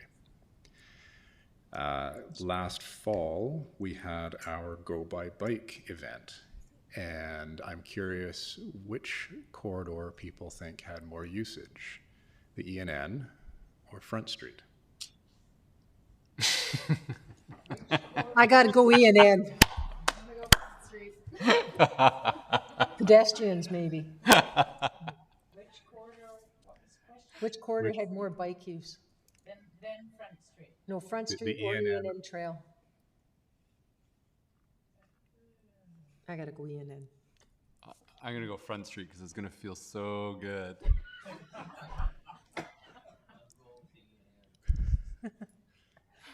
Anybody else? Councillor Bonner. I'm hesitant to think it was the 1%, but I'm going to go with Front Street. Councillor Turley. Street, or sorry, ENN. Councillor Brown. I don't want to say Front Street and be wrong, though. Then I'm gonna have to hear about it next time we carpool show. But I'll say Front Street. Councillor Thorpe. Well, I think I'm being set up. I did see a cyclist as I drove to this meeting. There was a cyclist on Front Street, but I have to honestly think ENN. And the answer. Must have been a tough week for the ENN because it was Front Street. Just blows my mind. So just to clarify. What, 5 people?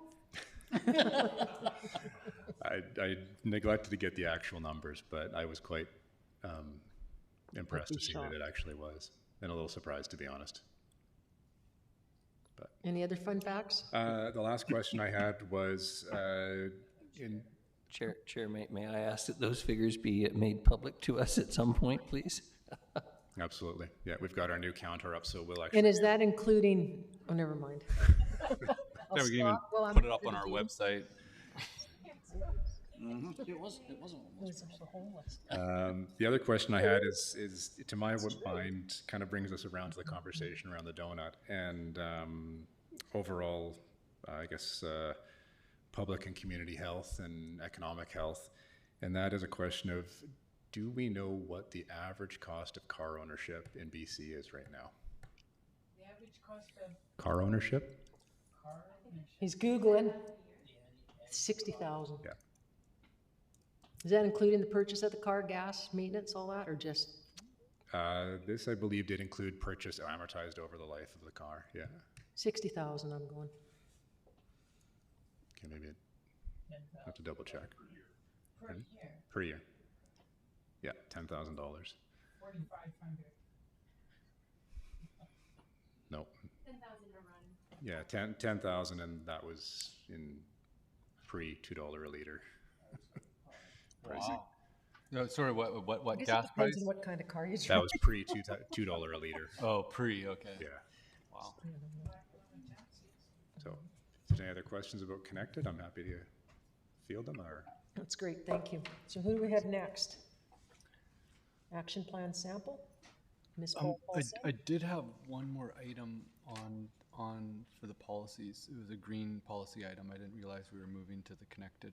Oh, we're just going to call, Ms. Pan, can you come back up, please? Councillor Geselbrecht has another question on the green policy. Yeah, thank you. This is more, I think it's an important item of discussion, and it didn't, when we were showing the greenhouse gas emissions for the city of Nanaimo, we had set a certain target, and I think that it was like 30% below our 2007 emissions, and then we're 17% above that target, and the main reason was the switch over to natural gas. And I think, the conversation's happening more and more. It's like, if we are really serious about meeting these targets, what are we going to do with the natural gas question? Are we going to continue to allow new gas connections to occur, even though it's moving us in the wrong direction, and the cost with heat pumps, and that is now starting to take away the affordability argument. So, when we were investigating what the city's powers were in terms of limiting natural gas connection, we do need additional authority from the province to actively discourage or actively prohibit new natural gas selection. But there, and we do have programs in place where we're incentivizing heat pumps and fuel switching, but in no way do we have a public statement in our official community plan saying that we discourage the new gas connections. And I think that, given where we're at, I'm convinced that we do need to do what we can currently to actively discourage new gas connections in the interim, while the province, looks at providing more authorities to the province. So I actually would like to see a policy in the first section of the green that says that natural gas will be discouraged, while the city actively lobby through UBCM and directly with the provincial government to limit natural gas connections. And so I'd like to move that policy and just have a discussion. Seconded by Councillor Brown. And just to speak to it a little bit more, I think the language that the city natural gas collections will be discouraged by the city.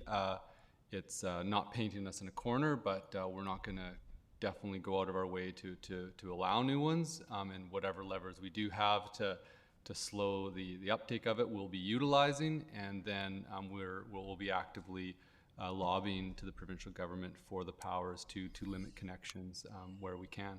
Thank you. Councillor Brown. Thank you, Madam Chair. I'm very happy to support this. I think the data speaks for itself. I think our consultant spoke to this, both at Council and at the Environment Committee, about the impact of increased natural gas hookups. And I think natural gas has run very successful marketing campaigns But you know, it's pretty clear when we're lucky to have such a clean back end with respect to GHG's emissions in this province, that we should be taking full advantage of that. And when the good folks in Nanaimo are doing things to reduce their personal GHG emissions, and as a result of increasing natural gas hookups, we're actually trending in the where it's making our job that much harder. I just don't think it makes sense in the environment that we have. And I think we have some really good examples where staff, was it in the fall or maybe in the summer, where they brought forward that really great little change to the rezoning policy around low carbon intensive heating, and how that's an option through rezoning. I think there's tons of little things like that, and any policy statement that encourages that type of innovation in pursuit of those small changes that can have a big impact, I think should be highlighted at this level, especially when we consider the impact that increased natural gas hookups have had on our overall GHG emissions. So highly supportive of this. I think Vancouver, thankfully to the Vancouver Charter, has been doing some really trailblazing work. And I hope that in the future, the province will allow all municipalities to pursue such tangible and important and meaningful policy levers to achieve the goals we know we need to achieve. Thank you. Councillor Hammonds. Thank you, Chair. Super happy to support this for all the reasons that have been mentioned. I'm curious, though, what are the levers we can pull to discourage natural gas hookups? What can we actually do? I'm for natural gas, so. I'm just curious. You know, it's a utility. I think Councillor Brown, and part of them, I don't want to speak for his motion, but I think part of it is a recognition of need to lobby the province for additional powers. But the one example that he cited that Council's taken some steps is with your rezoning policy already. And largely these policies that you have often apply to lands that are being considered for rezoning. So wouldn't capture all development in the city, but it's certainly, it's a start, I would say. It's one tool you've used to start that discussion. Thank you. Happy to support. Councillor Gazelbrecht.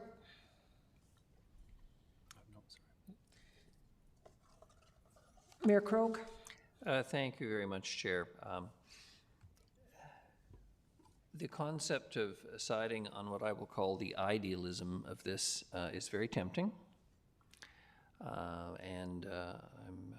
I've had this motion, I won't say dropped on us, but certainly without the kind of staff report, discussion, consideration, etc. And I appreciate this is a GPC, so this, is not going to be decided here. But this would represent a very significant change for the citizens of Nanaimo. And I'm not prepared to support this kind of a motion without a fulsome public debate, the opportunity for the public to participate, and frankly, based on evidence and various considerations, such as what's the replacement going to be? Is it going to be electricity? Because people need to heat their homes and cook their food and do all those things that natural gas presently provides. And if that's the case, where are we in terms of the province with respect to electricity production? I believe we were assured by the minister the other day that British Columbia does produce surplus electricity, except of course when we hit peak demand, and then we have to rely on electricity being transmitted from Alberta or near neighboring jurisdictions, and that is the nature of the grid that operates all over North America with respect to the transmission of electricity and its use. Do we become the outlier in terms of municipal governments on Vancouver Island, so that all we really do with this is essentially send the growth into the regional district, or into Parksville, or Qualicum, or Campbell River, or Port Alberni? This isn't a thing you, frankly, pass or consider or give the kind of in-depth conversation that is necessary to in the, the failing hours of a GPC meeting on Monday, March the 14th. I'm not prepared as an elected representative to support this kind of a motion at this time, because I don't think it's had the time consideration. I'm not sure I'm prepared at this late juncture in our term as council to support spending more staff time on this, given that we've already got staff trying to work through a pretty massive Reimagine Nanaimo process. And moreover, without that kind of community debate. I don't recall running on a platform that said, you know, I didn't want any more natural gas consumed in the city of Nanaimo. I don't remember running on that platform, and I don't remember it being something that's been discussed at length in the community either. And I appreciate there is an element in our community who would strongly support it, and who knows, at some point I might be prepared to support it myself if I thought it made sense in the context of the reality of the needs of the people of this community. So at this juncture, no, I'm not prepared to support this motion. And I don't think we should be supporting a motion of this nature at this time with so little background evidence, discussion, community consideration, and an opportunity for the citizens of Nanaimo to express their views on this. Thank you. Councillor Turley. Thank you, Chair. Very simply, I will not support any motion that involves meddling in the marketplace, as I do not believe that is a municipal responsibility. Thank you. Councillor Brown. Thanks. I would encourage council to support this. The evidence is ultimately overwhelming. Some of it which was presented to this very council through the Reimagine process, which had strong public input and will of course have public hearing.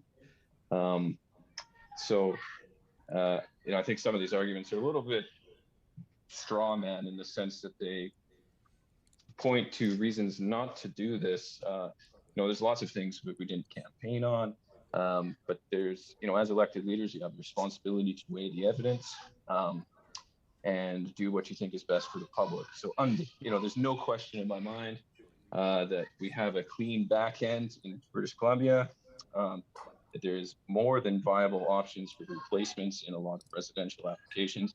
All of residential applications have viable alternatives that do not require natural gas. And so, you know, I think this is, if you're serious about climate action, and if you're serious about supporting the efforts of the individuals in Nanaimo that have been trying to respond to this, it is a no-brainer to try to limit natural gas connections, especially in residential households when there is more than enough viable alternatives. And again, you know, we have a public utility that provides electricity in the sense, you know, it's not totally public, but in how it operates. So again, that I think market conditions respond to the goalposts that government sets. That's the role of government. I would love to see the province set this goalpost, but municipalities have been setting it, and it's not necessarily cutting edge, it's just necessary. So I would encourage council to support this. Thank you. Councillor Thorpe. Thanks, Chair. I'll keep it short. I think Mayor Krogh more than adequately outlined my position on this, and with all respect, I don't appreciate having this really major topic dropped on us at the last minute. So I'm not at all prepared to support this motion, certainly not without a lot more information and input. And I just don't think this is the proper time or place for even having this debate. Thanks. Councillor Bonner. Thank you, Chair. I don't think this is new to us. I know that the Environment Committee in December talked about this, and one of the recommendations was a motion. It was moved and seconded that the Environment Committee recommend that Council advocate the provincial government for a moratorium on all new gas connections. And that motion carried unanimously, and I believe that went through on a consent agenda, including at that same meeting, the consultant suggested creating a strong position with the BC government to ban the use of natural gas. So this has been before us before, and I'm quite fine with going forward with this recommendation or this motion. Thank you. Seeing no other speak, Mr. Lindsey. Sorry, thank you, Madam Chair. And again, just to clarify the process here, so not speaking for or against the motion, but if it were to pass today, staff would record it as a motion for consideration. So it would show up on our website, and then it would come back to you on May 9th. So I'm assuming through that period from now until May 9th, it, along with any other policy change that you're contemplating, would be open for community feedback and input. Thank you. Councillor Gesselbach? Thank you. I just have a question to staff and then a few more comments in response to some of the comments made at the council table. First, just in terms of upgrades for natural gas connections that are currently occurring, when roads are being opened up and new connections being put in, or when new subdivision goes in, is there any form of the subsidy that the city is providing in that process of road upgrades, and that we're currently, maybe some of the costs are externalized in doing so, that we pick up just in the costs of, you know, in our road upgrades or when new subdivision goes in? I'm just curious. Mr. Sims? I'm sorry, I missed the question. Pardon me. Can you repeat, please? I just received a few emails on this, and I was just curious, like, when natural gas connections go in and, you know, city roads are being opened up, and or when new subdivisions go in, is there any costs in putting that in that are externalized because of disruption to city infrastructure that we end up picking up in our infrastructure maintenance costs and that? Yeah, thanks. It's a good question. I think typically there's a fair bit of planning that goes on with new developments as far as the coordination prior to pavement.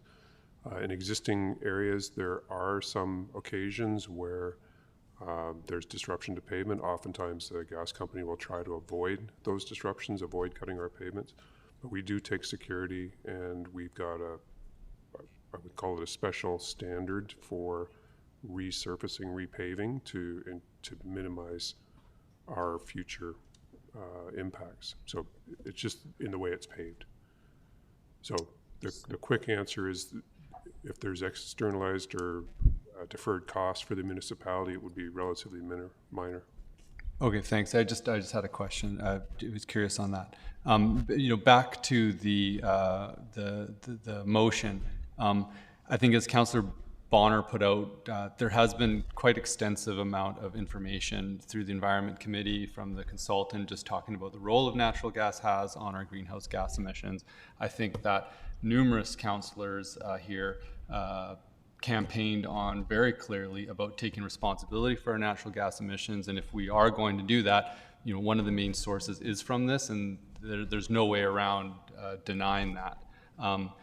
We've got one of the major municipalities in BC, Vancouver, that's going down this direction, and so the amount of research that's gone into this is substantial, and staff time has gone into, like, outlining that this is, you know, a major issue to be addressed. And so I think that it's pretty cut and dry what needs to happen on this, and I think that we just need to make it more clearly what we're trying to do in policy, and unfortunately, you know, there are a few levers that we can address by saying that we discourage, and we've already passed the motion that we are actively lobbying to the government, so to the province. So this really isn't adding a whole lot new to where currently we're already oriented on it, but maybe making it a bit more clear, formalized language in how we're communicating to the community, which we really need to do. So thank you.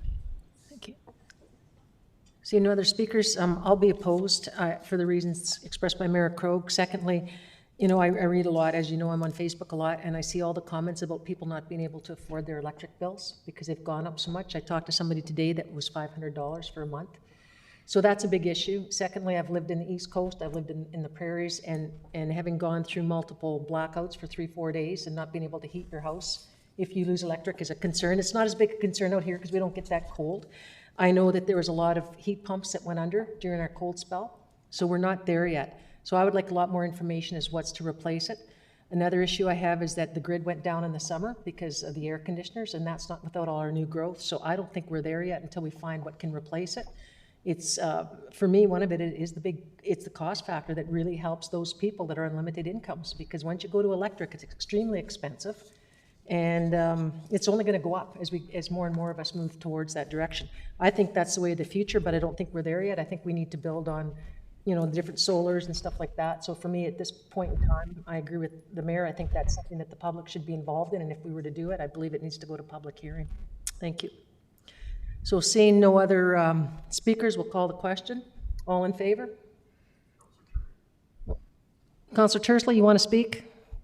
Yes, I did. I just wanted to remind everybody that our transit system is based on natural gas as well. Thank you.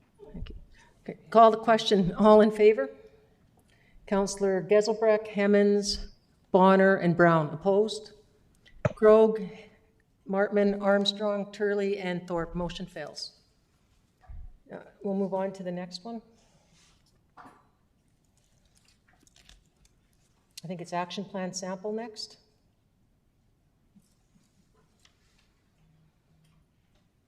Ms. Bullpulsing? Just going to grab one piece of paper I need. It's our time, 20 minutes. Okay, so I'm going to wrap this up fairly quickly. So thank you so much for your feedback. This has been a really helpful session for us. So I think we've already done our fun facts. So I'm going to get to, you've had questions about the action plans, and as you can see from your discussion today, you've gotten quite in depth on the policies that are really essential to city plan, because this is our bylaw adopted document. But we wanted to give you an example of what you can expect to see in an action plan. So here we've got a template that shows you in the actions. So these are where we want to come back to you with a list of different actions to implement the policies and help us achieve the goals of the plan. So this example is using the waterfront use and protection. And the format we're using is, okay, what are we going to do to achieve the different policy sections? What actions are we going to take? So one of the key pieces is identifying, in terms of actions, you want to think, what does the city influence? What can we do? And what do others do? So you'll see in each section, we're planning to clarify, what role does the city have? So in this example, with waterfront, we can secure public waterfront through development. We can maintain trails. There's very specific things we can do to manage co-owned waterfront and then work in partnerships. And then we identify also in this section, what do others do? So in the actions, it then becomes very clear what are actions we can take and what we can do in partnership with others. And then to the right, you'll see what are the areas of focus where we can identify what are the things that we're trying to achieve through our actions, so tying it back to our overall city plan. And then I'm going to show you how we're proposing to divide up the action plans. So there's different types of actions that the city undertakes. Some are programs, so examples of programs might be, I'll use Parks, Recreation, and Culture for an example, are things that we do that might be, say, a seniors program, something like that. In this case, with the waterfront, a program action might be branding, signage, things that are very different than, say, building a trail or something specific. And so breaking down the actions that we can do into both programs or projects, and then saying, what do we want to achieve immediately? And this is where it ties directly back to your budget and priorities. So what does Council want to achieve in the next 0 to 5 years, and allocate the resources for that? What are ongoing things that we do part of our daily business? So for example, if we were looking at an action related to solid waste, we have an ongoing program to collect solid waste and deal with that. And then we have future things that would go beyond 5 years. And so we've broken it down this way so that Council we can give you our first cut, and then you can help us decide, or you make the decision, what's immediate, what's ongoing that we continue to do, and what's future beyond 5 years. And now I'm going to give you an example of what that would look like for a project. So these are things that the city builds, very specific things that could be in the terms of the waterfront, actually building sections of the waterfront. If it's a parks plan, it could be a park action. And again, breaking that down into immediate. What do we want to start or undertake in the next 0 to 5 years? What's in the future? And an exciting element, I think, for yourselves as council is us providing you this graphically in the way of a map. So that means that for yourself, making decisions around what you prioritize, we would reflect this in a map so you could see, and the community could see, what they could expect in different areas of the city in the next 0 to 5 years and what's beyond 5 years. And these are things that you can review annually and then allocate your budget accordingly. So just wanted to give you a sense of what to expect and see if you've got any feedback for us on this template or sample. Councillor Gesselbrook, is that you? Oh, sorry, must not have taken you off. Councillor Hemmons? Thank you, Chair. I made this point earlier, but I think poorly. I think this is what I was getting to is being drawn out here. We have immediate and future actions, and what I'm curious about is which are holdovers from our last OCP that we're still working on that still have value and which are new. And I wonder, it could be as simple as a color coding. You know, we have 3 new immediate actions, but 2 are, you know, we're still carrying on from just a visual sense of what's new and what's remaining, what did we not complete from the last one, what is still worth our attention, etc. So through the chair to Councillor Hemmons, I have been thinking very actively since you made that recommendation or suggestion, and that is something we can certainly do on that, on the actions and get that to you. So council can see, in some cases, we're carrying forward things that may have been in plans for many years. So, you know, what has been the barrier or why has that not moved forward? Maybe the conversation you have with some of the GMs, has it been a political priority? Has it been other things? And what's new? Now, the other thing is with City Plan, we came to you not with every single policy. What we came to is with the big moves, things that we knew were departures from what we were doing in the current OCP. And so one of the things we can also do in preparation for the next GPC is at least give you a sense of some of the things that what are the key things in the sections we're bringing to you that are different. So for example, things like universal access, that type of language. We've mentioned it to you. Now you're probably wanting a few examples of some of the policies that didn't speak to that in 2008, but speak to that in the next few goals. So we'll do our best to do that. And then I also know that Councillor Gesselbrook had a really good point around language, and he mentioned it actually at the Environment Committee, which was last week, and we didn't manage to bring this forward this week. But it was around language of what makes a good policy statement and what makes a good action. And so I've got some things I can sort of generally say now, but I think that we can frame that up and have that in a slide at the beginning of our next GPC for you. And I think that will also help understand, you know, things like policies, they have to be things that, A, you have influence over. You're not making policies about what the Vancouver Library does unless you have the ability to influence them and work in partnerships. So policies, there's certain things that we want to have in our language, and there are areas where the city has direct responsibility or has the ability to influence. Those are 2 things.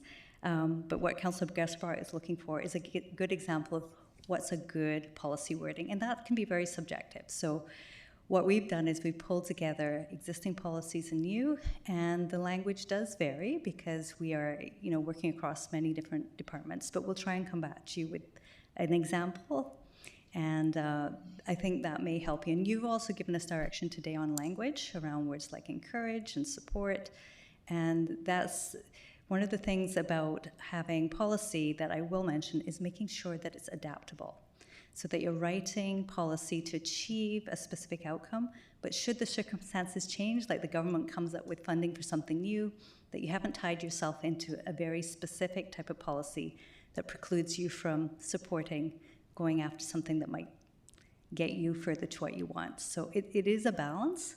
And then with actions, I think we've mentioned with our monitoring, the actions, you want them to be measurable and specific and time-oriented, right? So they tie back. So we'll try and put that in just a 1-slide graphic for you to show how that works. And the other thing that was the follow-up from the 28th is a graphic showing you very clearly, and I think I waved my hands a lot as if I was going to magically show you how the different like your goals, your policies, your actions all tie together in terms of the work of the city, and influences everything down to an individual's work plan, to the departmental work plan, and your influence annually. So we are committed to get you that graphic and hope to come back with you to that at our next GPC. So with that, this is where we're at, and this is our last slide. So we come back to you on March 28th with a very ambitious covering of 3 goals. Healthy, empowered, healthy, and prosperous. In between that, on March 23rd, we will be with the Advisory Committee on Accessibility and Inclusiveness, and coming back to them, much like we did with the Environment Committee, going over some of those key universal policies and just getting their response to some of the draft language in the plan. And then last but not least, so this is our timeline here. I won't go through all of it, but I did want to point out that at the end of this meeting, where we have some clear recommendations from you, and I think Councillor Bonner had mentioned this, how do we reflect back to the community suggestions that are coming mid-play from Council? So what we're going to be doing is tracking online, and putting, here are the recommendations so that the community can see, leading up to May 9th, what you'll be considering. And so at the end of this GPC, once we've got the minutes ready, and also March 28th and April 11th, the community will be able to check in and see what those different recommendations from Council that will then go to the May 9th GPC, what that looks like. So just a way of staying transparent and accountable to the public so they can see an easy summary of what you may choose to endorse on May 9th for final revisions to the plan. So with that, I'll pause and see if you have any questions. I just wanted to say that we are looking at changing the public hearing date from the 23rd to 22nd because that's the night market and we're all probably going to be there. That'll be a surprise to Ms. Bolpulsing, but yes, we did have that discussion this morning. I haven't had a chance to pass it on, but we want to try to avoid the conflicts. We'll find another day in and around that time. Thank you. Okay. And I'm not sure, Chair, but I saw Councillor Brown waving his hand earlier. I don't know whether he was saying goodbye to somebody or whether he was trying to get your attention. I don't see his little yellow hand.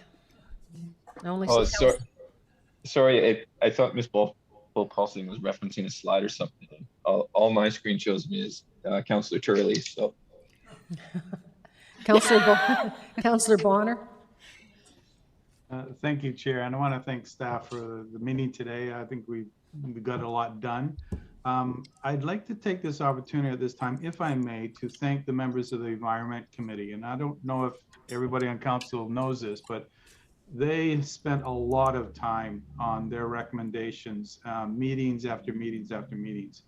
And I think what you saw today in terms of recommendations from that committee shows in depth how much they took this to heart and really made, I think, some very significant contributions, including the fact of moving things around in the plan itself. So I just wanted to thank them for the time that they spent on this, and I think we'll have a better plan for the work that they've done. Thank you. Thank you, Councillor Bonner. Councillor Gesselbrook. Thanks. Yeah, I definitely would like to second that. It's a very unruly process of getting feedback and edits from a group of people that may not be policy experts and then trying to structure it into a conversation. And so Ms. Bolpulsing and Ms. Pan went above and beyond to facilitate that. And so thank you. And I'm sure Mr. Stewart was involved in that as well, which I usually forget to acknowledge. And then just speaking to the action plans, I really do like how this is set up and structured. Like, it makes a lot of sense, and it really looks how everything is feeding towards what we're trying to achieve. And I'm looking forward to seeing how this rolls out. And I know it's a pretty ambitious timelines, and it looks like the timelines have been adjusted a little bit because there's an incredible amount of work. But I think that it's going to give a really focused discussion and clarity to Council on how they're going to put into action what policies we're shooting for. So thank you. Okay, I'm not seeing anything else, so if I can have a movement. Councillor Martman moves to adjourn, seconded by Councillor Hemmons. All in favor? Motion passes. Thank you, everybody. Thank you, staff, for all your work. Good session.